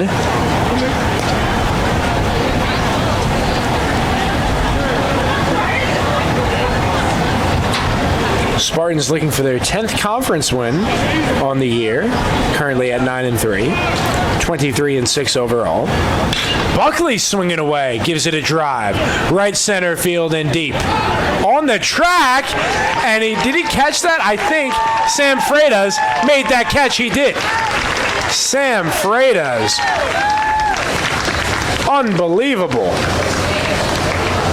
Laying out and making the catch, colliding with the wall. Sam Freitas, the premier play to rob James Buckley of extra bases. And no one more appreciative than Kevin Pimentel. As we are through 4.5 innings, Spartans lead the Fighting Knights 3-2 live on the Sunshine State Digital Network.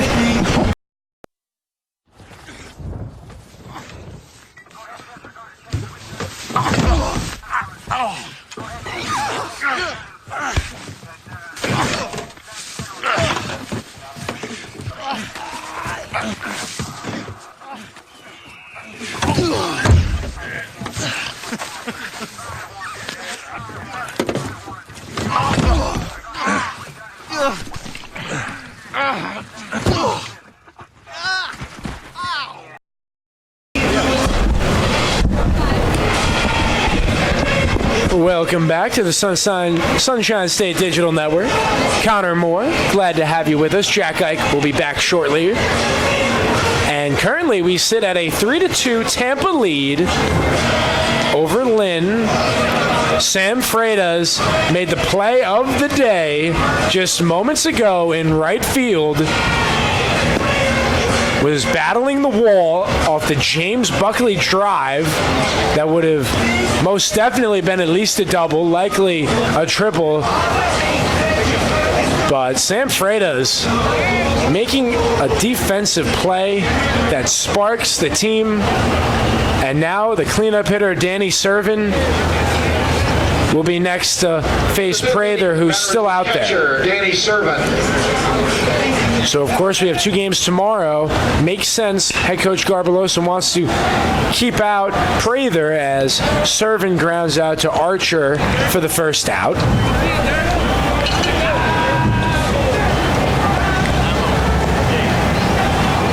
And next up, Nick Durr, his last at-bat. Nick Durr had the long ball to left field that briefly tied the game before the Spartans later took the lead on the Drew Earhart single. First pitch, strike, fastball by Prather.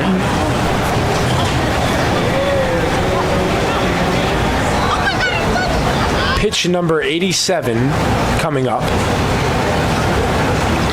Prather fires. Hacking it foul is Durr down the third baseline.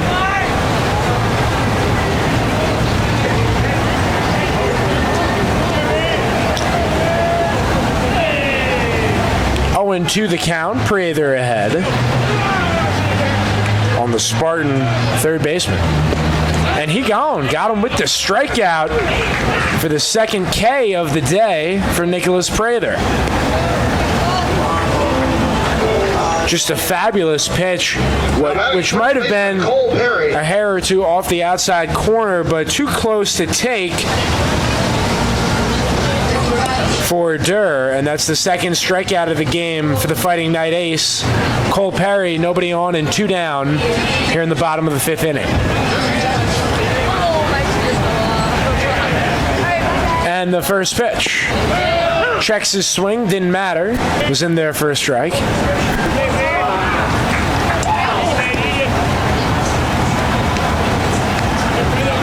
0-1 the count on the Spartan first baseman.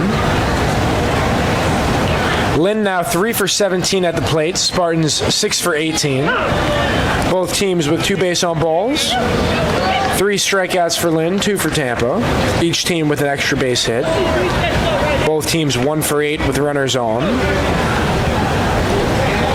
Lynn yet to get a hit with 2 outs, whereas the Spartans have recorded 3. Spartans hitless in 3 opportunities with runners in scoring position. Lynn cashed in on their lone opportunity. So it's a 1-2 to Cole Perry.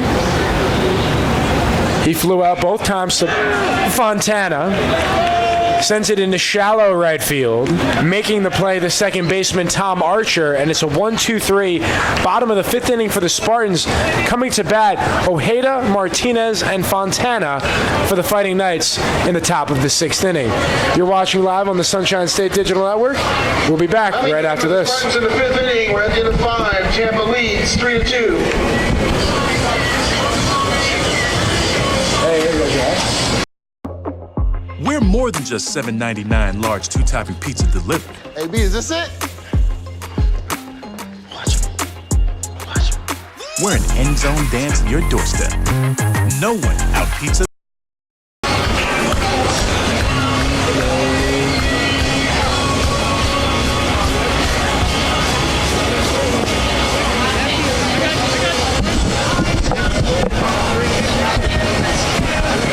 Welcome back. Lynn and Tampa in a neck-and-neck ball game, 3-2. Spartans currently with the edge, but we still have at least 4 innings left to play. Lock and change. Leading off, Alec Ojeda. He flew out to Freitas in the first and struck out looking in the third. He's a .326 hitter entering the ball game. 2 home runs, 2 triples, 7 doubles, 25 runs, 15 runs batted in, 9 walks, has struck out 19 times and has stolen 4 of 5. He's also slugging at a .505 clip. Heading into the sixth inning for Lynn University, batter is the left fielder, Alec Ojeda. Alec Ojeda next to step up against Pimentel. It is the 68th pitch of the game coming forward from Kevin Pimentel.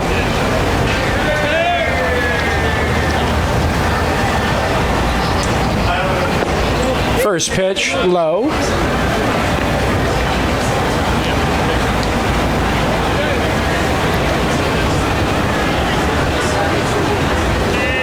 Pimentel with a incredible pitch count right now, which is important with a doubleheader, of course, tomorrow.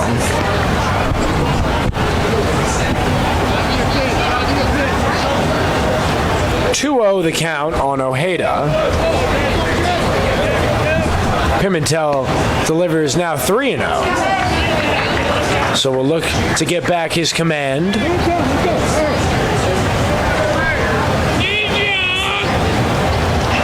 The 3-0 finds the strike zone, 3-1.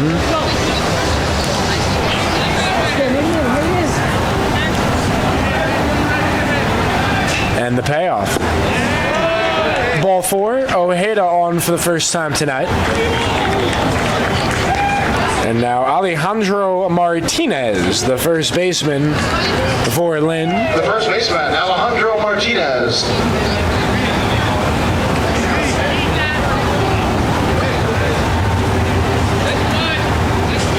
Martinez flew out to Freitas in the first and drew a walk in the fourth inning.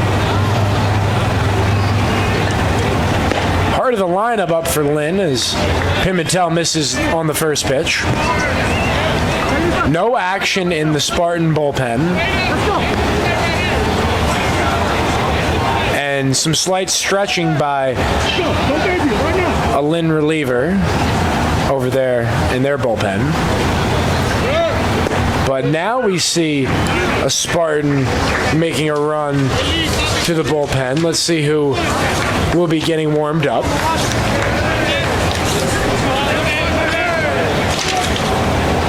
Saw Sammy Peralta out there getting loose, as well as Jacinto Arredondo.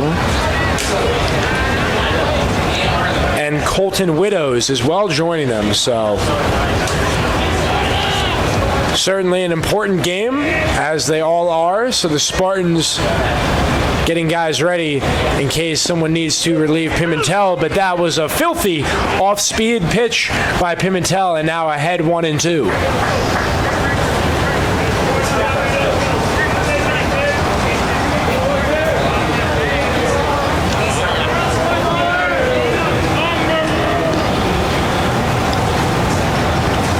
Pimentel's 1-2, and we'll do it again.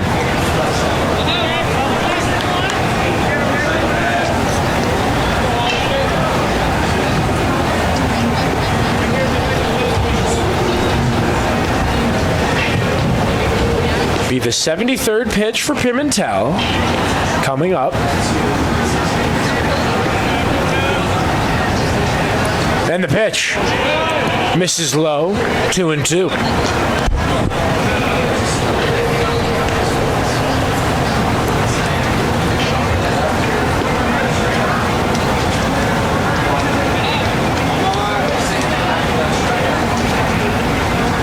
Snap throw to first. Getting back is Ojeda.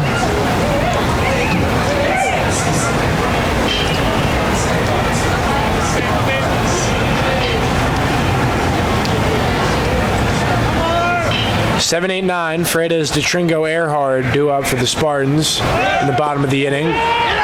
Making a dash is Ojeda, and he's out. What a throw. Danny Servin with the perfect throw to Drew Earhart, and that will be a caught stealing for Alec Ojeda, just the second time he's been caught in 6 attempts. So Danny Servin with the cannon throw to get out Ojeda by a millisecond, and now 1 down with the full count from Pimentel. Hit on a button, Earhart gathers, throws on the first, and the pick. All around, nice play by the Spartans. Earhart stopped it, threw it on a bounce over to Cole Perry, and Cole Perry finishes the job. 2 down now for Lynn in the top of the 6th inning.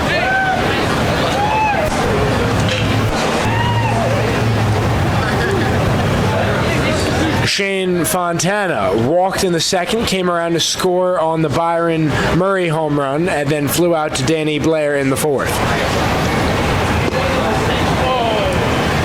Pimentel comes with the fastball, misses inside. 3-2 lead. Cleanup hitter for the Fighting Knights. And Fontana ahead 2-0.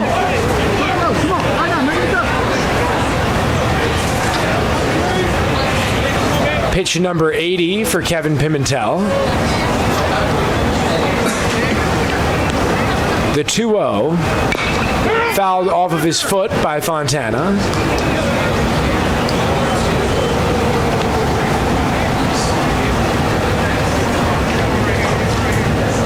Taking a look at the pitches for Pimentel, he's thrown 50 strikes as well as 30 balls. Both teams have 5 assists. Both teams have grounded into a double play.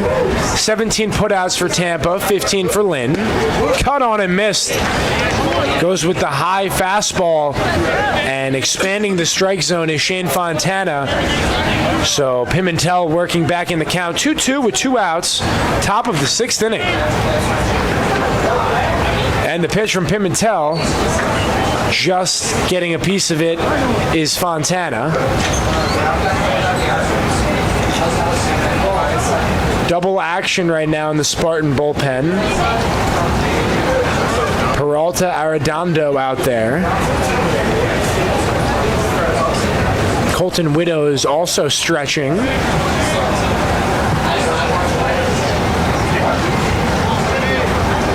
And Pimentel's 2-2. Count moves full.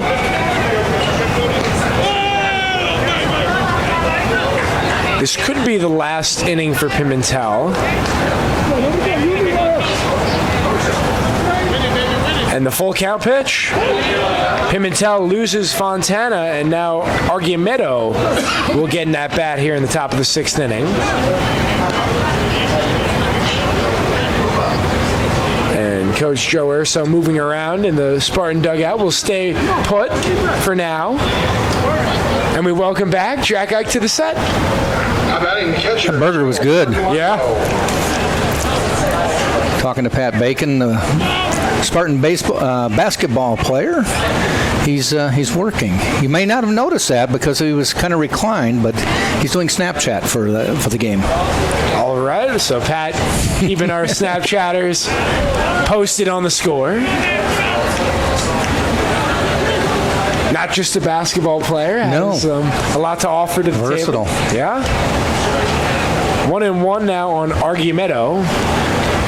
He struck out in his last at-bat, and he takes a strike on the black there. Perfect pitch, outside corner, delivered by Pimentel. You know, I kind of made up my mind with having the burger this time. I was going to eat it out there. Normally I come up here and we try to multitask. Yes. And then you waste half your french fries because they get cold. They do. And I thought, I'm going to just stay here. That's a power move as Argumedo grounds it to DeTringo. He goes the short way to Earhart in time. And the Spartans get out of the top of the 6th inning. It'll be Freitas, DeTringo, Earhart coming to bat in the bottom of the 6th inning. You're listening live on the Sunshine State Digital Network. We'll be back right after this. At Jimmy John's, we're freaks about best-in-class ingredients. So it's no wonder we announced our new 9-grain wheat sub in the middle of a wheat field. When you've got news this big, it's not enough to just add it to the menu. Where's the freak yeah in that? To celebrate a new sandwich with a taste so inspired, we introduced it in the place that inspired it. The new Jimmy John's 9-grain wheat sub, now available at a Jimmy John's, much, much, much closer to you. Wheat yet? All the great ballpark food right here. Be sure to enjoy a little snack with us while you're at the ballpark.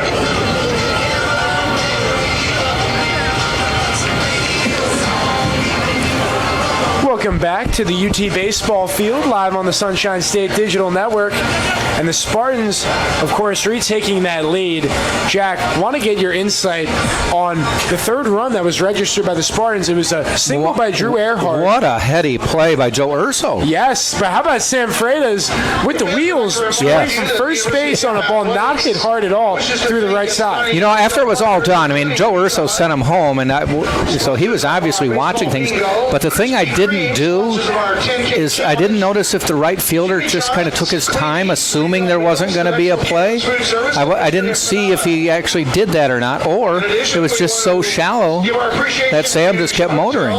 Yeah, and it makes me think back to the Valdosta game. Yes. When a walk was made and a runner from second base scored. Yeah. And it shows you take your eye off the play for a split second, and you know someone's going to catch up with you, and someone's going to have a heads-up coach or maybe even in themselves telling, okay, I'm going to go and I'm going to make a play when you're sound asleep. Because I almost think maybe they caught the right fielder napping a little bit because it wasn't that close a play at the plate, and it should never. I really have gotten to that. Yeah, no, definitely. And to your point, give a lot of kudos to Coach Joe Urso for making that call. Yeah. And at this point in the game, that could be the difference right now. Right. As Sam Freitas, who grounded out to Archer in the second, singled in the fourth, like we talked about, and came around to score. Scored, made that one heck of a catch up against the right center field wall. So far, so good for Sam Freitas today, now in his third at-bat. Prather's still out there. That is his 93rd pitch. But we do see some movement in the Fighting Knight bullpen. Yeah, I saw that Rudy went out and talked to him earlier in the last inning, but had nobody throwing, so you knew it was just a chance to discuss some things. The 0-1, nubbed foul down the first baseline, 0-2.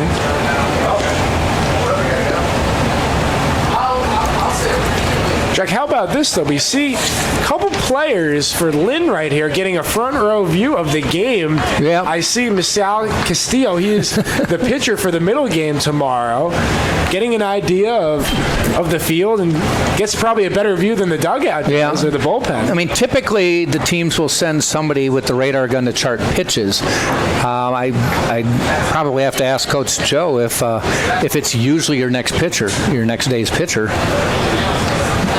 So it's obviously it's legal. Yeah. Why not? As the count goes to 2-2 on Freitas. Spartans had not sent anybody. Normally we see a couple Spartans behind the plate charting. And it's a great point. If you're allowed to do it, why not? Sure. Anything to perhaps give what you feel could be an advantage. Mm-hmm. And the 2-2 from Prather. Check swing. Believe he went. He did, yeah. And John Bennett says he does, and that's the third strikeout for Nicholas Prather. And now up, Nick DeTringo, Spartan shortstop. Now batting the the shortstop, Nick. You mentioned that these two pitchers tend to chalk up the K's, but not so much today. Yeah, and both offensive have are big. Yeah, have been held in check for the majority so far, but we still have quite a few innings left, so that could change in a heartbeat. DeTringo singled in the second before flying out to Fontana in the fourth. Takes a fastball in there for a strike.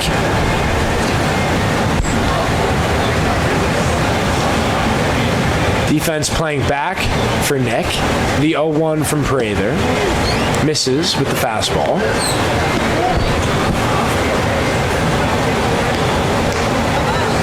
It's hard to believe that come Monday that we'll be 2 months into the baseball season, the college baseball season. Yeah, it's started the first week of February. Certainly going by fast. And Jack, you hit it right on the money. We do see Castillo with the radar gun down there, so he is trying to get a feel for how fast his he's charting his own pitcher. Yeah. I'm sure he's making notes on the Spartan batters, though. Definitely. So it's a 1-2 with one out. And the pitch. When you talk about how even of a game is, Jack, looking at this statistic is crazy. Lynn has a 61.9% strike percentage, Spartans with a 61.4%. So both pitchers keeping it real on the mound, and the hitters, for the most part, have been off balance. So it's a 2-2 now to DeTringo. Prather delivers, cut on and missed, and back-to-back strikeouts now for Nicholas Prather. So he's showing his coach and team that he still has a little bit left in him. Now batting second baseman Drew Earhart.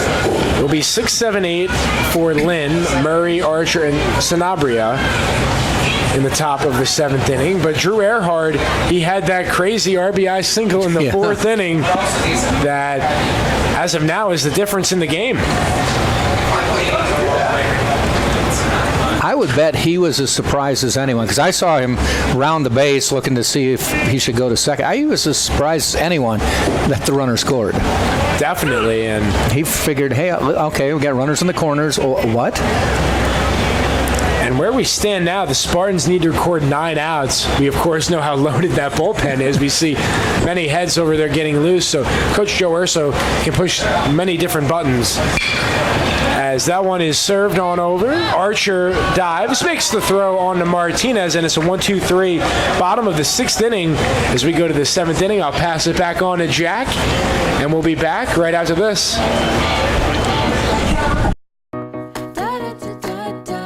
At DoubleTree by Hilton, we believe in nice. Not your okay, fine, just being polite kind of nice, but a genuine nice. The kind that's contagious, that you can't help but take with you. The kind of nice you want to share with others. But don't take our word for it. Come for a stay and help us prove nice travels. Book at DoubleTree.com.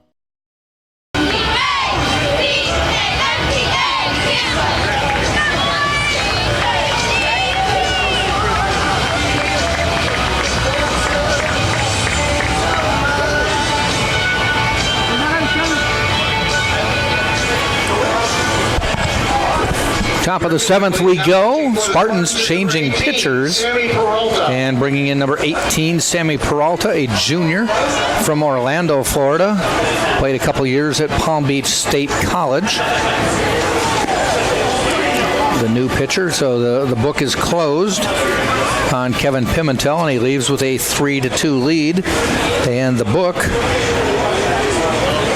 see if we can find out on Peralta. Here we go. This is his 12th appearance of the year, and he's got an 0-1 record and a save to his credit to this point. 20 2/3 innings. Given up 24 hits, 18 runs scored, 16 earned, and he has a 6.97 ERA. And he will face Murray, Archer, and Sanabria.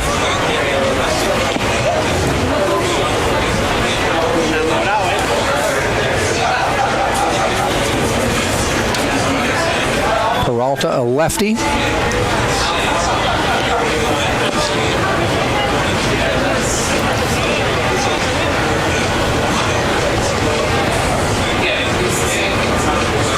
We can close the book on Kevin Pimentel. 6 full innings.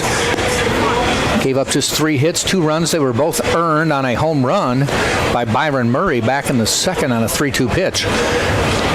Walked 4, struck out 3, so below his normal strikeout average, as Lynn was very selective in their at-bats. Faced 23 batters, 1 home run. Got 7 flyouts, 6 groundouts, and 1 double play. 88 pitches, 54 of them for strikes. For Lynn University, the batter is the third baseman, Byron Murray. Murray, the reason this game is 3-2, he had a 2-run shot back in the second inning. His first collegiate hit. He had been 0 for 3, limited action to this point, and homered off one of the premier pitchers in Division II baseball. The pitch from Peralta. Called strike.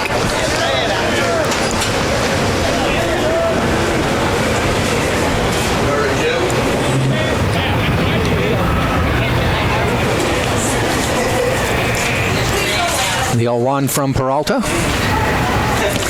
Inside. Murray dances back.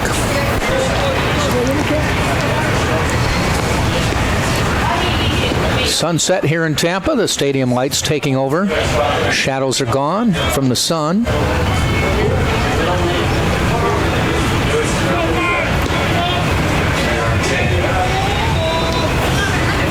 One on the way. Tries to check his swing, called a ball.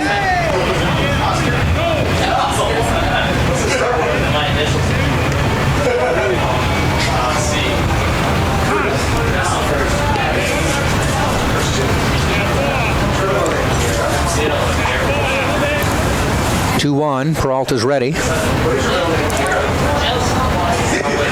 Big swing and a miss by Murray. 2-2. Might have fouled that one off. Bounced out of the mitt. Danny Servin.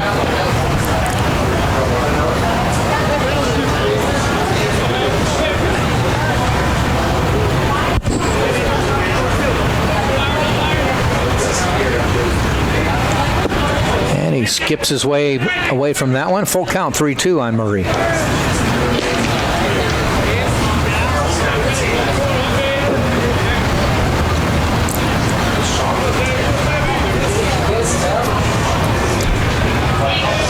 The full count pitch.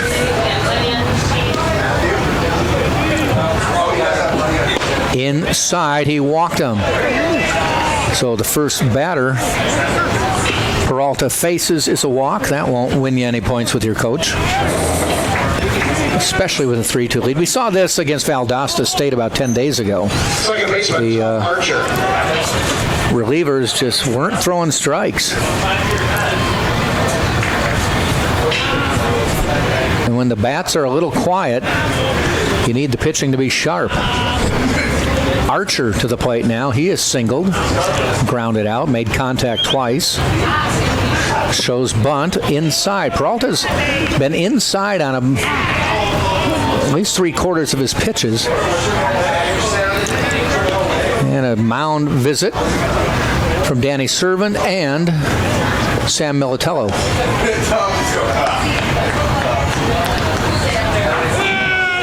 I don't know if they beckoned him out there or not, but he looks like he might have something to say to Sam about how he's feeling.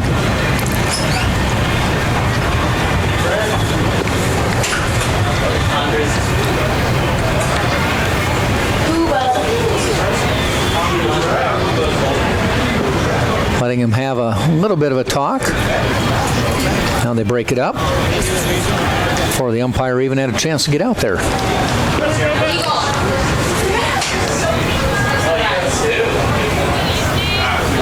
So it'll be 1 ball, no strikes.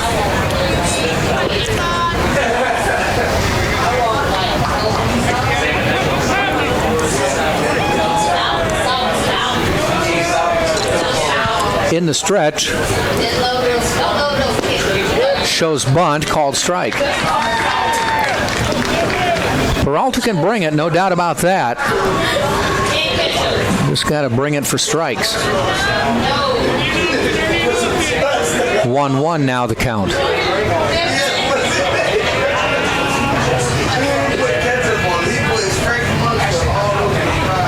Shows bunt again and has to skip out of the way of that one.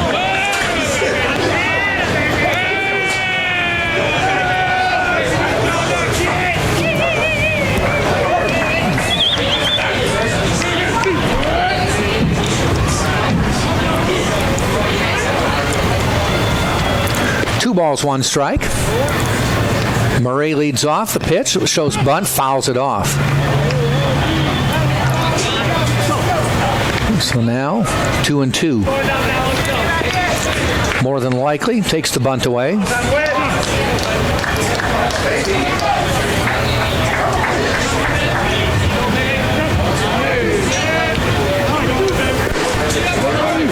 Back in the box is Archer. 2-2. A little bit low. Full count again. Two batters faced so far. Both have gone full count. First one got a free pass.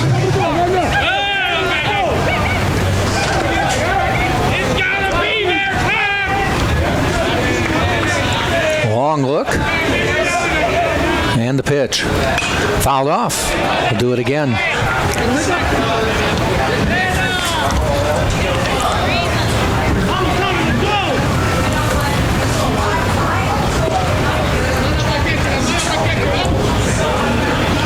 Spartans! 3-2 again. Peralta sets. Murray with the lead. Goes to first. Easy getting back for Murray.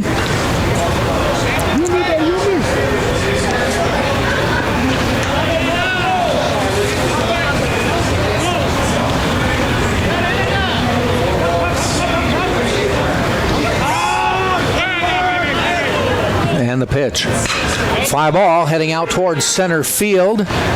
Danny Blair gives way to Sam Freitas, and he makes the catch. Sam wants them all out there.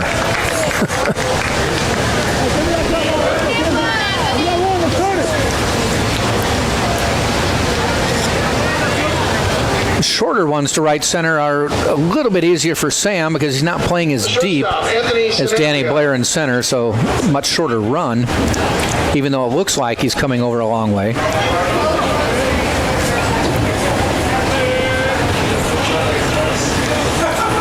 It'll bring Sanabria to the plate. Hit into a double play and then singled his last time up in the fifth. Chases Murray back again. See if they can shorten his 3-foot lead.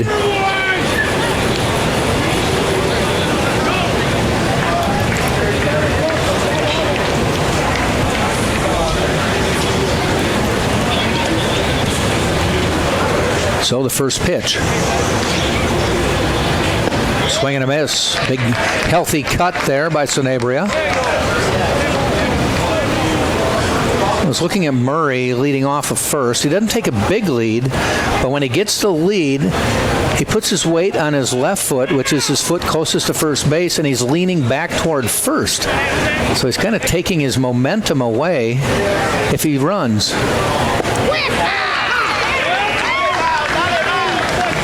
Call strike.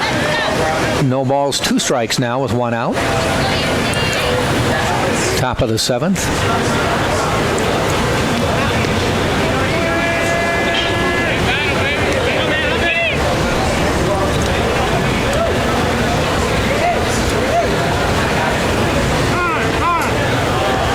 Long look by Peralta, too long for Sanabria. He calls time.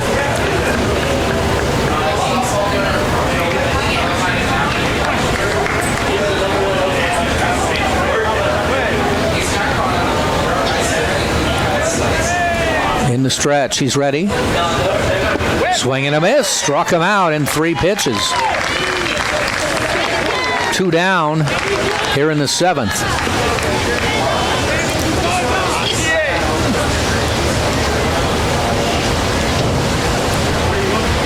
The designated hitter, Louis Beltran. So Beltran to the plate. 0 for 2. Struck out his last time up. One of just 3 strikeouts for Kevin Pimentel.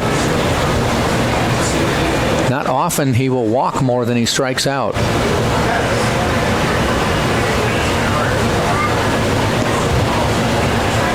And the pitch. A little bit inside for a ball.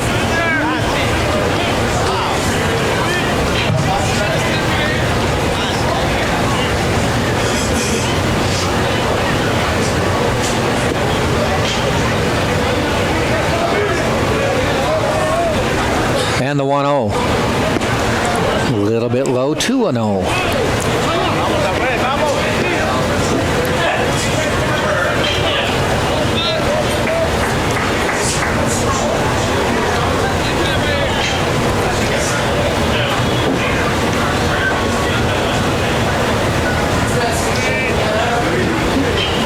And the pitch. Nice strike down the middle, 2-1.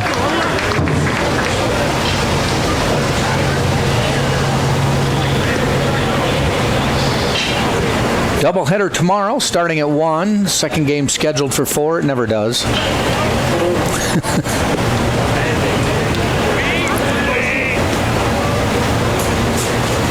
And the pitch. Swing and a miss. Strike 2. 2-2. Peralta battling back after going down 2-0.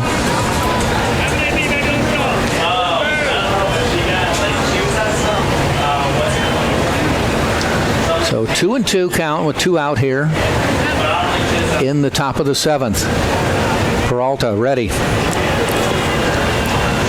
Fouled off.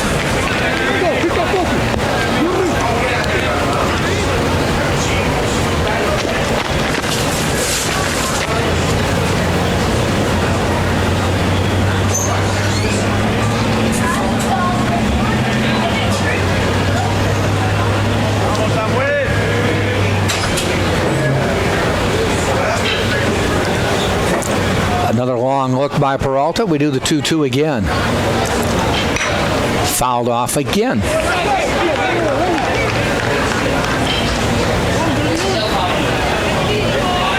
A couple pitchers down in the Lynn bullpen. We may have seen the end of the line for Prather. If so, he pitched very well tonight. Both starters have pitched well. Pimentel's night is over. The 2-2. Fouled off again.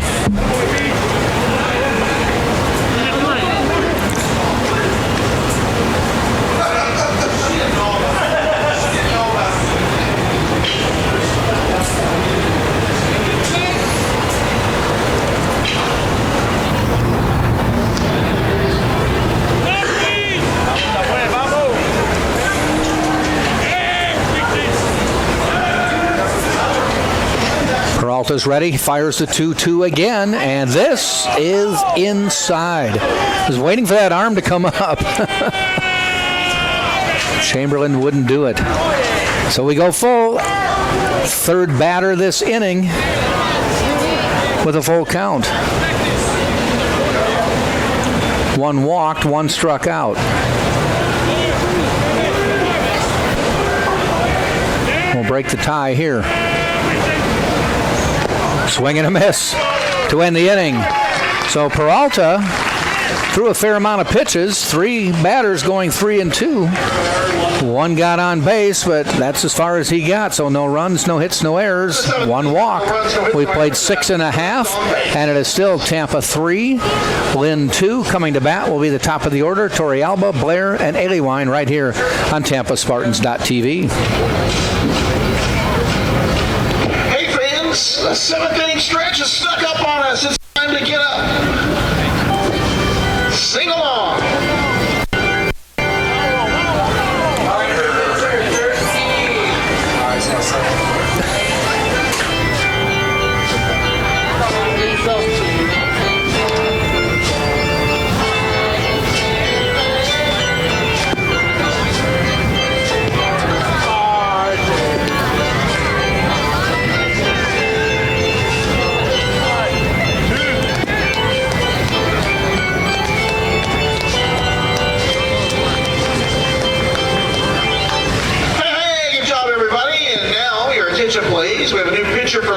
seat number 13, Victor Danza. New pitcher coming in for Lynn, and it is number 13, Victor Danza. Connor? Senior from the University of Maine, transfer, and he is one of the better relievers on the team for Lynn. And like you said, Jack, it was quite the performance by Nicholas Prather, and now both teams into their bullpen, and that's what this game's going to come down to. But how about Sammy Peralta right there for the Spartans? He lost Murray, but was able to fight back and get out of the inning. Whatever assistant coach Sam Militello said in the meeting at the mound worked. Seemed to help out. Give you some numbers on Victor Danza. This is his 10th appearance of the year. Has no wins, does have 2 losses on the year. He has pitched 15 innings, 10 hits, 16 runs, 11 earned, walked 14, struck out 12, and has a 6.60 ERA. And he'll face Yorvis Torrealba, top of the order for the Spartans. This is the 3rd time this game Torrealba has led off an inning, obviously in the first. And he's gotten on base all 3 times. He might want to put some body armor, though, right? He might have to. Scored in the first inning, or the first inning. But then he's been hit on the arm or the wrist the last 2 at-bats. And we saw him pull up when he scored, a little bit hampered with that leg, so it's been getting beat up a little bit today, but that's what the ice bath's for after the game. I think you may have been right, though, that it was a cramp more than a pulled muscle, because I don't think he'd probably be staying around if he'd have pulled a hamstring. Yeah, and he's a hard-nosed guy. He wants to be on the field, wants to be out there, so it's going to take a lot to get him out of the lineup. Got to get him more bananas if he cramped up. Get that great source of potassium, of course.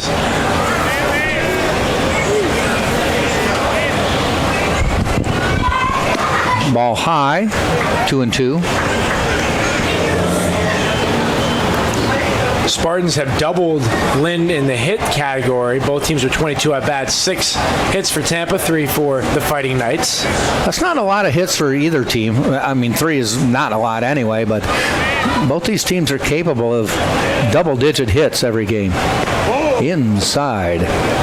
Yeah, and that's just an accreditation to both starting pitchers. They came in ready from the get-go, and they had great communication with their catchers all game long. So Argumedo and Danny Servin deserve a lot of credit as well.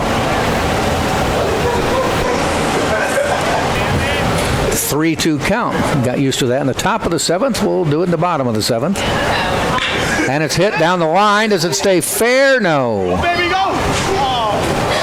Although I do have to say, Torrealba not looking too fast around there. He might have known it was foul, so he might have, but he walks back to the plate. So you had Alec Aliwine at the plate with the bases loaded, and he's almost hit one out down the left field line and almost hit one out down the right field line, then struck out. Yeah, we saw Alec Aliwine right there. He was giving every part of the ballpark a test. I thought for sure he'd fly out to deep center after it was over, but he struck out.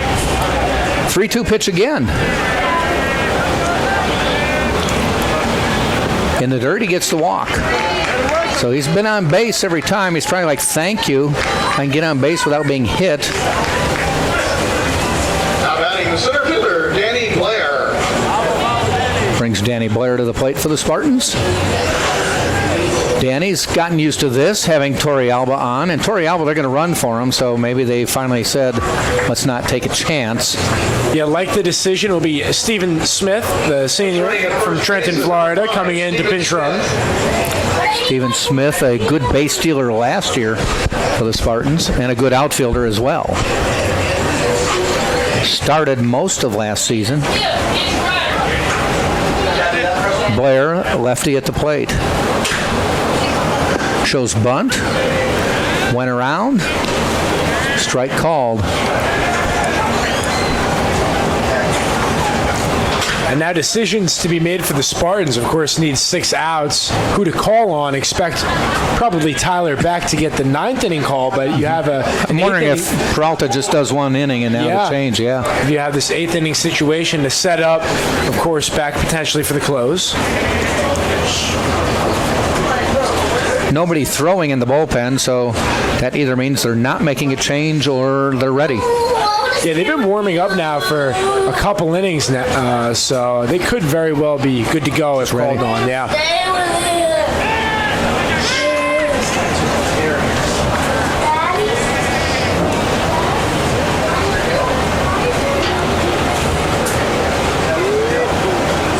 So Blair gets the bat ready. Danny's walked twice, once in the first, once in the fourth. Double play in between in the third. Gets the bunt down. That'll move the runner. They got to go to first, and they get the out. Nice sacrifice to move the runner up into scoring position. Right now, one more run would look nice.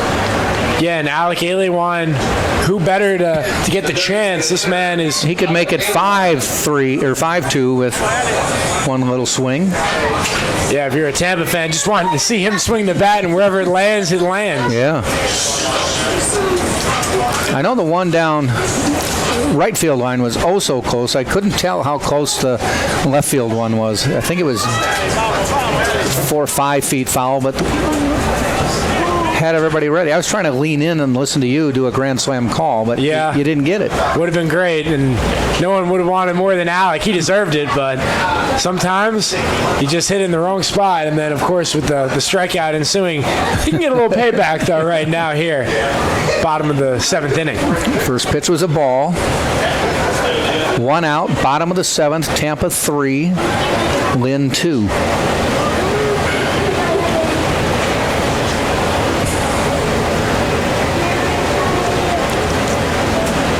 Slow curve, ground ball to second. Archer has it. Moves Stephen Smith over, and he's 90 feet away with 2 outs now.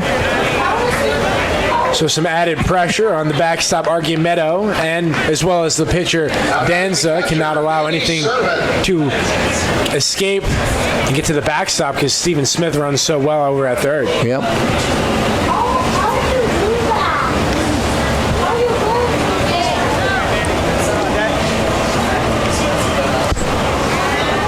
Danny Servin to the plate now. He's looking for that first hit of the day, though he did hit a sac fly in the first to bring in the first run of the game. Twice he's flown out to right, and then he grounded out to second last time. So even though he's a righty, he's put things in right field every at-bat.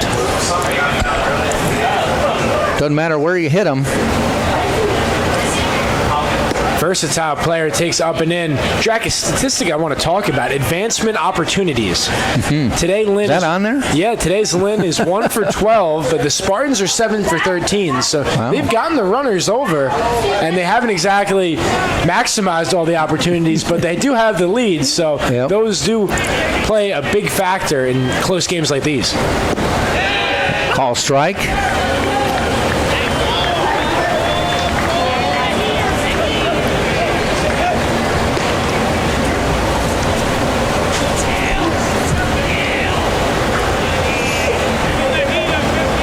Playing deep in the outfield for Servin. They are. Mainly in left field over there. He's only got 2 home runs on the year. Yeah, Ojeda pretty much on the warning track.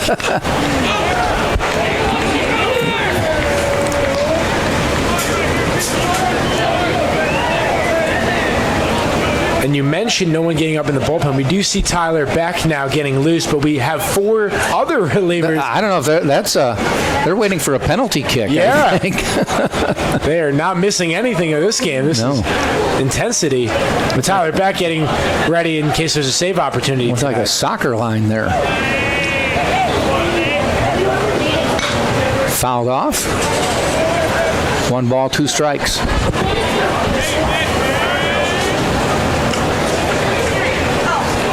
Two great pitchers on display tonight. We're going to have 4 more tomorrow. Mason Duke, Tanner Foster, as well as Misael Castillo and Samuel Beck.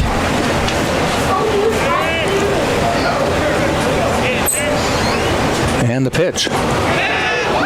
Just low. And Danza getting ready to walk off the mound there. He's a good 2 steps walking to the dugout. Argumeta held the ball as long as he wanted to make sure it was a Kodak moment for the umpire. Ray Chamberlain, I made the right call. I know what I made. Yeah, thank you, son. 2-2 pitch coming up.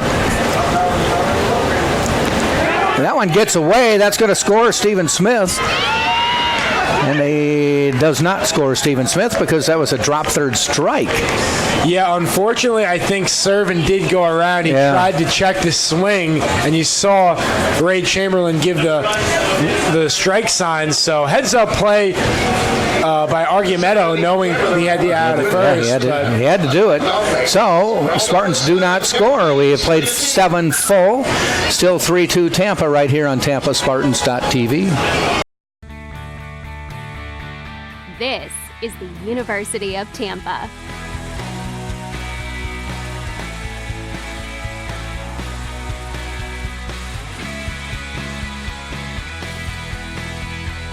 Explore your dreams. Discover your talents. Get ready to invent, innovate, and be a leader. This is the University of Tampa.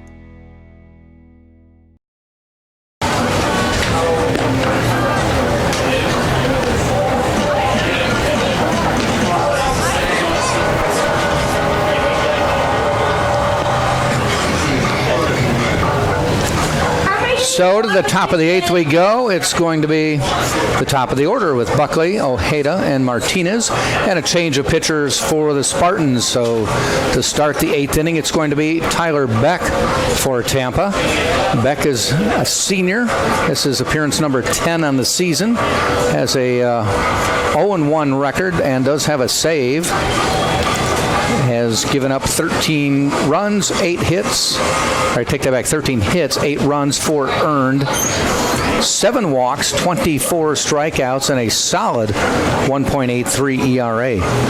Yeah, and for Tyler Beck, not your traditional closer, taking a look at some of his game logs, he's gone numerous innings multiple times. Just recently against Barry on March 23rd, he pitched 3 innings and got the save.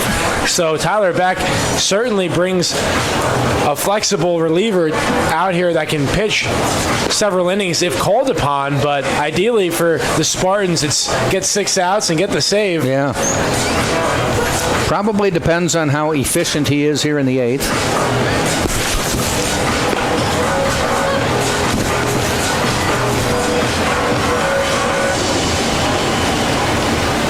So Buckley, of course, gave that deep fly ball to Freitas and right. He got some quality pop on that one, but was robbed and is still hitless for the day. Robbed is definitely the word on that one. Yeah. I was watching that, and I'm like, first off, I'm like, is anybody going to get it? Secondly, I'm looking for a midair collision. And I don't know if they were communicating and knew, because normally somebody calls the ball and the other one bails, but in a case like that, I mean, I played outfield before.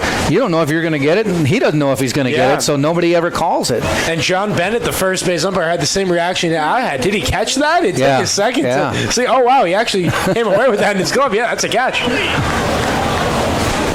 First pitch called strike. Buckley with a pop-up to second, ground out, and a fly out. Sadly for him, they just call it an F9. Yeah, loud out. They should have put an LO or an SF or a spectacular fly out. That's why the box score, you can never read too much into it. There's a lot, you got to see it live to truly understand what happened. Although we do see movement in the Lynn bullpen, so could be another pitcher perhaps coming out for the bottom of the 8th inning. Who knows? Looks to be a sidewinder out there. Yeah.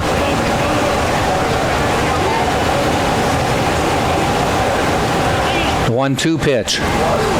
Swing and a miss. Got the strikeout. That's that's what Joe Urso wants to see, is get that first batter down on strikes.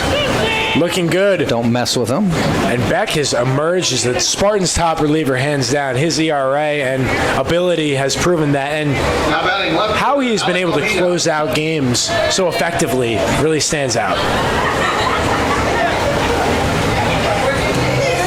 Ojeda to the plate. 0 for 2 and a walk. And a foul ball. Getting back to that Lynn reliever, though, Jack, we do not see too many submarine pitchers nowadays. I was going to ask if you keep up more on the majors than I do, and I would bring up Kent DeCulvey or Dan Quisenberry. Right. If somebody asked me about a submariner. As a matter of fact, there was a guy named Ted Abernathy, pitched for the Cubs way back when. Yes. And certainly you don't see many starters throwing that. It's more of a reliever that's going to throw his 20 pitches today and try to. I guess the read on the ball is so difficult with their delivery and their windup. Flails at that one for the strikeout. Boy, I tell you what, Beck says, I'm not even going to waste a pitch on this one. I go 3 strikes and you're out. Yeah, and Ojeda just looking for answers right there, because that pitch started out right down the middle, but by the end of it, when it was in Servant's glove, tailed well out of the strike beyond the zone. bat, yeah. Yeah, and by that time, you're already committed to the swing, can't pull it back, and 2 up and 2 strikeouts for Beck. Martinez to the plate and a strike. Beck, of course, a former Boilermaker from Purdue. They're in the Elite Eight for the March Madness. Yeah. They tried to lose last night. They did. They gave... I know it was 18 points at one time. I thought I read 23 in the first half, but ground ball to Tringo, deep in the hole. Long toss, bounces it in time to Cole Perry to end the inning. An efficient inning for Tyler Beck here in the 8th. No runs, no hits, no errors.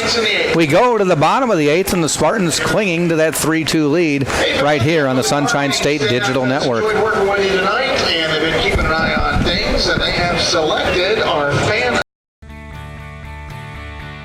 This is the University of Tampa.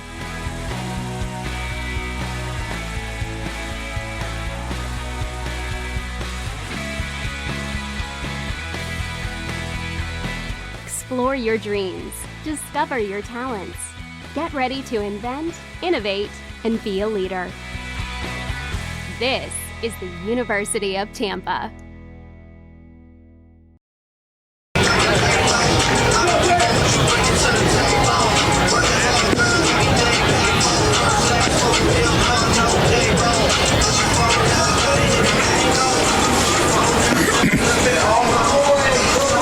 Bottom of the 8th we go. Spartans will send up Durr, Perry, Freitas.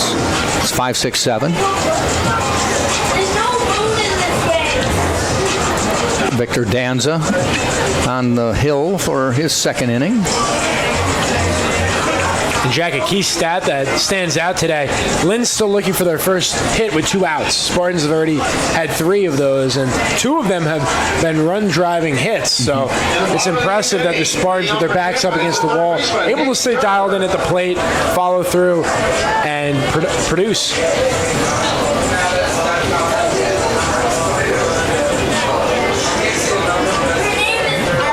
So Nick Durr gets ready. He hit a home run that you called it, but I'd swear that ball was as high as it was deep. It was. And it just kept carrying. The wind obviously is slowed down a little bit. The wind is still, if anything, is going out to right field, and he took it to left. But it was so high, I thought it looked like a routine pop-up. And there's another one hit into the left center, heading towards center, near the wall, reaching up, making the catch, and he's down, but holds up his mitt. And a great catch by Fontana in deep center field. That was incredible. He did a 360 twice. Did not get the best read on the ball, but making up for it with what other than speed. First baseman Cole Perry. We call that a helicopter when you do a 720 looking for the ball. And not only is he dizzy, but he also had a nice meeting with the wall over there in center field. Might be a bit shaken up. Yeah. Nonetheless, one heck of a catch in center by Shane Fontana. Seen a couple good plays on deep fly balls. Brings up Cole Perry. He's still looking for his first hit. Nice off-speed pitch. Stays a little high, though.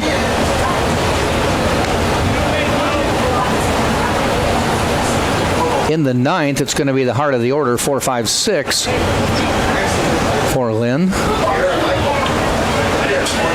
including Murray, who hit the home run. That are the only 2 runs Lynn has.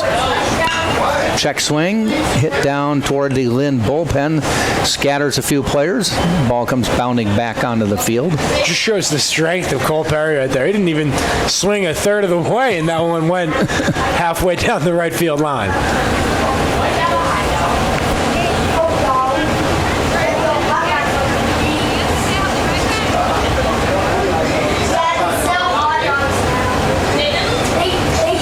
And the 1-1. Ground ball out to short.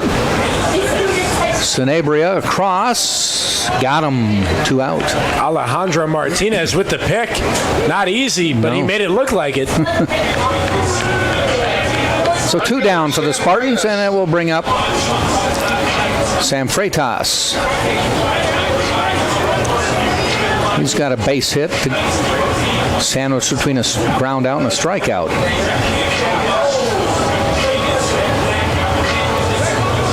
For Freitas, his run that he scored on the Drew Earhart single is the difference at the moment. That's the game-winning run. That was a 90-yard sprint.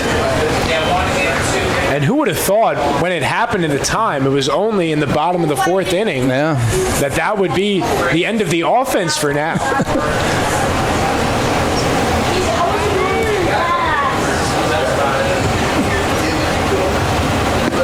Off speed and high. 1-1. This is a basketball weekend here in Tampa as well. The women's Final Four this weekend. Yeah, at Amalie Arena. It's wide open this year. Usually we just expect. Where are the usuals? Connecticut? Connecticut always. But they're currently dealing. Katie Lou Samuelson, one of their best players, has been out. There's a little fly ball heading out toward Fontana, and he makes the catch to end the inning. So UConn's hurting. Yeah, and Baylor is one of those teams with their athletes. Tampa leads 3-2. Great team. And as for the Division II women's basketball, they have their championship tonight. It's the title games tonight? It's tonight in Columbus, Ohio, between Southwest Oklahoma State and Lubbock Christian from Texas. Okay. Those 2 teams played each other once before. It was a 2-point game in favor of Southwest Oklahoma State. So that should be. Are they same conference? They are, yes. But somehow are in different regions. Yeah. Okay. All right, we head to the top of the 9th. Tyler Beck. See if he can shut him down, pick up the save, and get ready for a doubleheader tomorrow. Yeah, and for Beck, he only threw 9 pitches in the first inning. Yeah, he was efficient. 2 strikeouts included. Looking for his 6th save of the season, and he has been one of the most reliable arms for Coach Joe Urso in Tampa. 9 pitches, not quite a golden inning, but he was working at it. Came pretty close, for sure. First batter was 4 pitches, strikeout. Second batter was 3 pitches and a strikeout. And then the third batter grounded out. And this is going to be a key first at-bat because let's not forget Shane Fontana in the second inning worked a walk but also stole second and came around to score. And I wouldn't be surprised if he were to get on base. Yeah. Put some pressure on the Tampa defense without a doubt.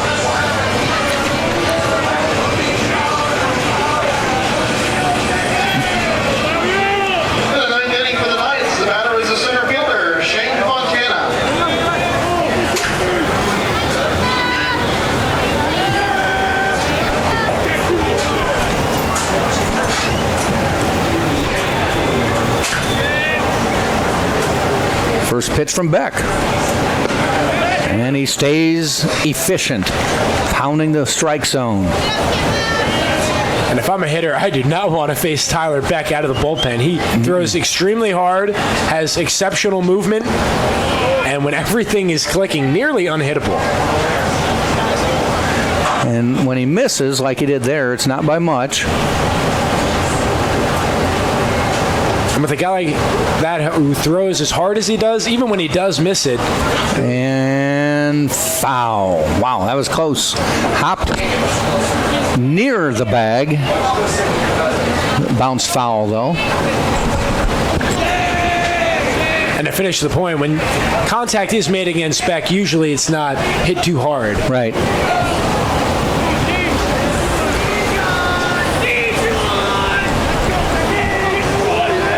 One ball, 2 strikes. And the pitch. Just outside. They call that the setup pitch. Yep. Throw one, a couple inches off the outside, look to set him up inside. Let's see if Servin moves in.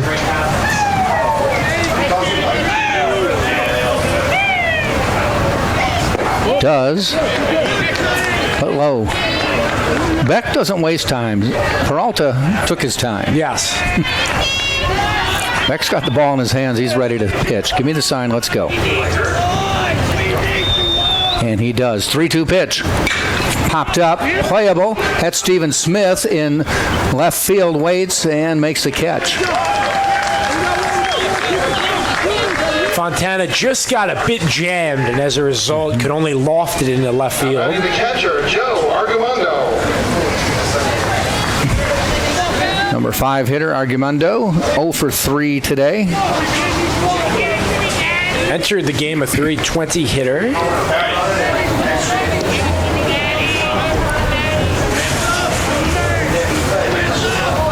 And the first pitch from Beck. Nice off-speed pitch. Doesn't get the call, though.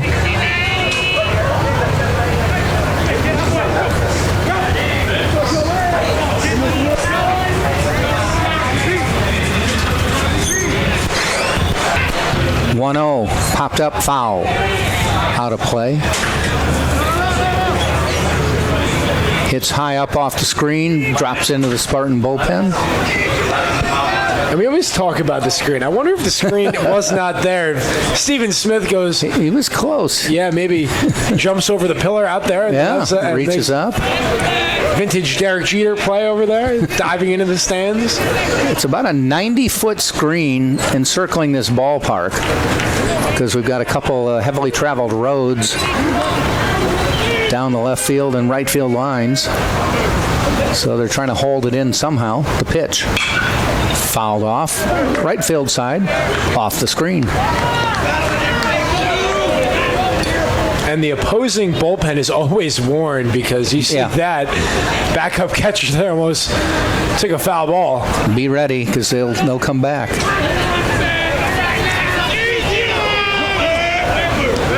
1-2. Here's the pitch. Outside. 2-2. And Servin looks like he might have gotten crossed up there. He was looking at Beck with his arms up. I do not think that was the pitch he was expecting. 2-2 count.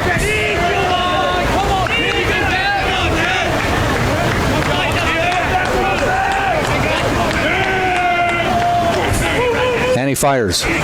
Just outside. Well, I shouldn't say just outside. Well outside. 3-2 count. We get a little too Bob Euchre there. And just outside. Right. And self-explanatory, though. Argumento has not gotten on base yet. If your Beck cannot lose him because Murray, we've already seen it once. You don't want to give him a chance. Walked him, though. And that pitch did not miss by much, right below the knees. And we see Coach Joe Urso taking a step out there, looking at Mr. Chamberlain, asking where that pitch missed. Well, they're setting up the double play. Pinch runner coming in. It will be Tanner Alvarado, the sophomore from Tampa, Florida, and a Tampa Catholic. Tampa Catholic.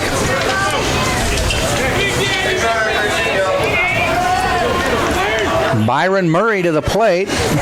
His 2-run homer back in the second put Lynn up 2-0, and it held up till the fourth. Ball in the dirt, blocked by Servin. Nice job. And was wondering if Alvarado would take a chance and go there fresh off the bench. First pitch, but stays at home. Well, Servin blocked it, kept it out in front, so Might have factored into Alvarado, thinking he's got an eye on me. And Danny always brings the defense behind the plate. 1 ball, no strikes. Pitch. Look good, but no call. A little bit low. 2-0. And Beck is not missing by much at all. No, but here comes Sam Militello. I mean, Beck didn't throw anything outside of the zone other than a couple inches. Now he's missed wide on a few, so they want to talk it over. Yeah, and he only threw 9 pitches for the 1-2-3 8th inning, but he's only recorded 1 out, and he's thrown now 12 pitches. So I like the meeting here by Sam Militello.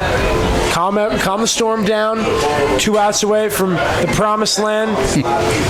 Keep it simple, throw strikes.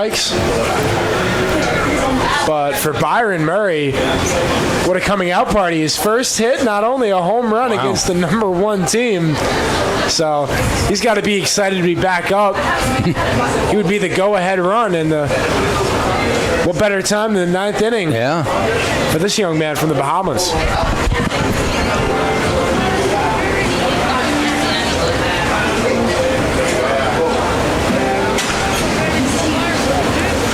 So the meeting is over.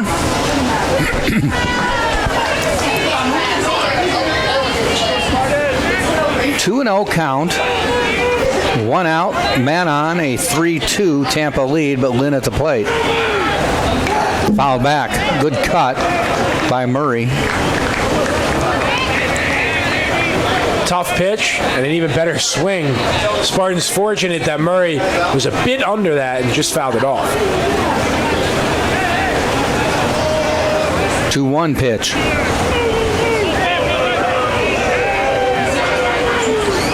Off speed, nice pitch. Murray couldn't adjust, and it's 2-2. And that's an important pitch because it's 2-2 now, but Murray, the freshman, not sure what to expect. He saw a lethal fastball, but then just got fooled by an off-speed changeup.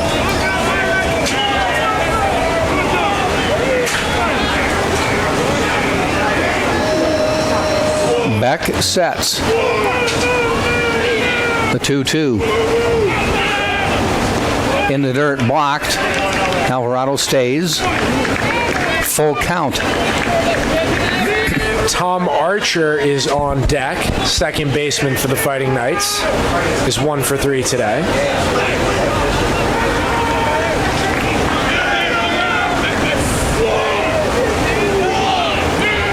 Three-two pitch on the way.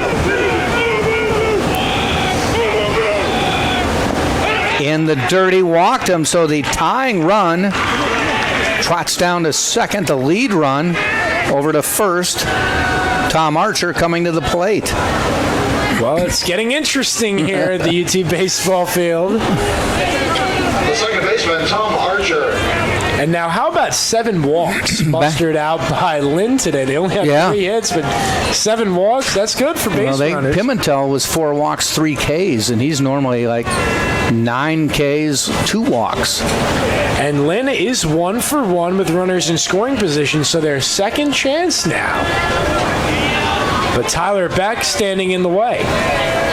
The pitch to Archer, a little bit low. Again, he's not missing by much, but he's missing. I mean, they're not debatable calls. Yeah, he's been attacking the bottom of the strike zone, and as you said, just missing, not by much.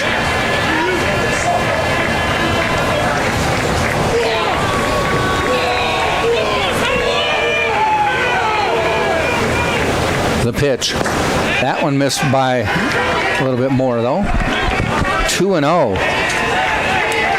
And again, no one in the Tampa bullpen, so this is Tyler Beck's game. The ball is in Tyler's mitt.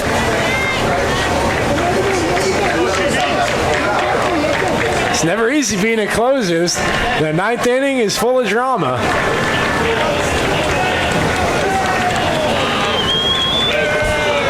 Two and 0. That looked good, and it is. That's a sigh of relief because Archer was in complete take mode that time and right down Broadway, but finding the strike zone and regaining his command, Tyler Beck.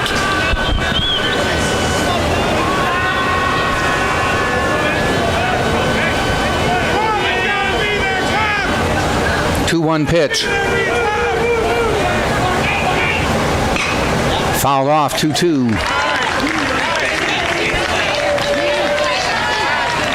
You know, you talk about the life of a closer, but he was presented the perfect situation for a closer, starting an inning. Yes, it's not like he inherited this situation and has to get out of it. And it starts with walking people. You put 2 walks on. Lynn has not earned their way hitting the ball, so opportunity though, 2-2, get a ground ball or perhaps a punch out. Here's the 2-2 pitch. Foul off again. And I think right now, if I'm Danny Servin and Tyler Beck, I might try to get Tom Archer to expand the strike zone. He's fouled off 2 in a row. It's looked good on those 2 swings. Might be a little happy here and might be feeling it, and he might expand on the strike zone.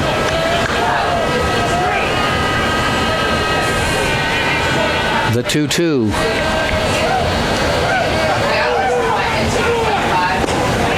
Doesn't get the call. We go full again. 3rd consecutive batter. Not too sure where that pitch missed, but it was not by much. Right there. Swing pitch could have went either way.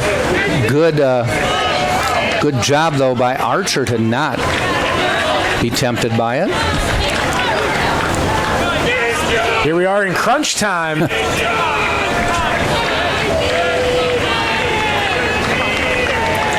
The 3-2 pitch with 2 on. Fly ball hit down the right field line. It's heading for the bullpen, up on the screen, foul. Sam Freitas gave a try at it, but wasn't going to get it. And Freitas screaming at the Lynn bullpen, out the way, out the way. Had everybody running for the exits. So we do the 3-2 over again. And these are quality at-bats by the Fighting Knights. This is the 28th pitch for Tyler Beck. He's had to work. 3-2. 1 out.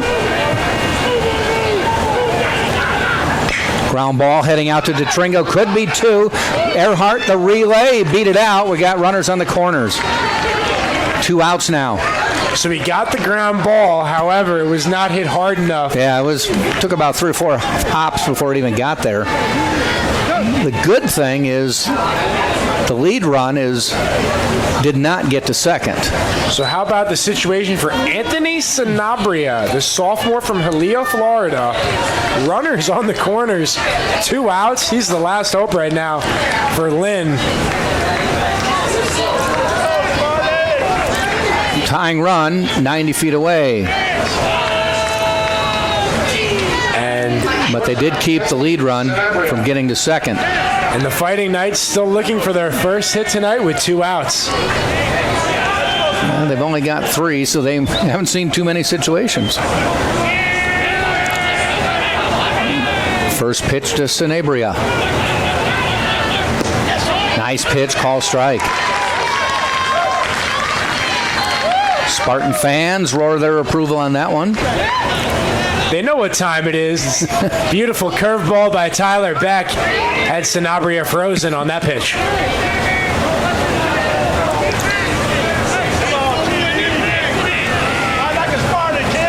Holding the runner at first. They don't want him to get any sort of jump. The pitch. Nice block by Servin. Runner thought about going to second, but it came out straight in front of Servin. Certainly don't want to end the game on that when you are not the biggest run of the game. Yeah, and if Archer did dash to second, I was curious to see if Danny Servin would have made the throw because, of course, dashing for home from third could have been Alvarado. Sure. If you don't get Archer, you give up the run. Archer keeps it simple and stays on first. 1-1 now. Beck fires. Call strike on the corner. You know, that has been called strike all night long. It looks iffy. Yeah, I think the width of the strike zone is definitely a little bit bigger than the height is for Ray Chamberlain. So gotta adjust to that as the game moves on. And the Spartans 1 strike away. It's a 24-inch plate, not an 18. 1 ball, 2 strikes for the game. No, 2-2. And that's the right pitch. Yep. See if Sanabria will chase. He doesn't. 2-2 with 2 outs. Doesn't get any better than this.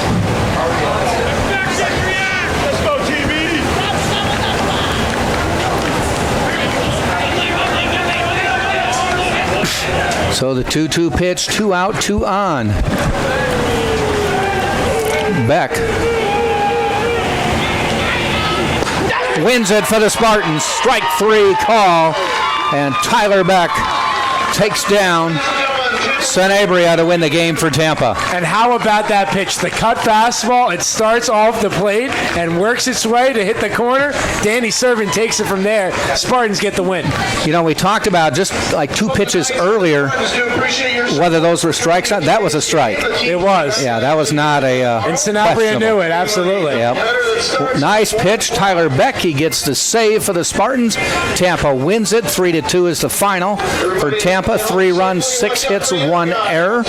For Lynn, 2 runs, 3 hits, no errors. Byron Murray did hit a home run in the game for Lynn, accounting for their 2 runs. Spartans got a home run out of Nick Durr, and that proved to be the game-winning run as Tampa wins this one 3-2, rallying from a 2-1 deficit. Yeah, Kevin Pimentel collects his 7th win on the season and now has 52 strikeouts and starts with Pimentel, who's 7-1. Sammy Peralta gives good inning of work, and Tyler Beck with a 6-out save. That's his 6th of the season. Nice job. That's the 10th win in conference play. Tampa, the first conference team to get to 10 wins, though Barry and Nova Southeastern have a chance to get there today as well, but they've played 3 more conference games than the Spartans. Tampa now 10-3 in conference play. Lynn falls to 5-11. For Tampa, a 4th straight win, all in conference play. For Lynn, they have now lost 8 of their last 9 games on the season, and as I said, fall to 5-11 in conference play. Prather with a good outing for Lynn, but they come up 1 run short. Yeah, the tough luck loser falls to 3-5. He threw 6 innings, 3 runs. That's a quality start. Had 4 strikeouts. Unfortunately, could not get enough offense behind him, and the Spartans prevail. So Tampa wins it. Final score 3-2. We've got a doubleheader tomorrow, starting at 1 o'clock right here at the UT baseball field. So for Connor Moore, this is Jack Ike saying thanks for joining us, and join us again tomorrow, 1 o'clock, as the Spartans and Lynn do doubleheader baseball right here on TampaSpartans.tv.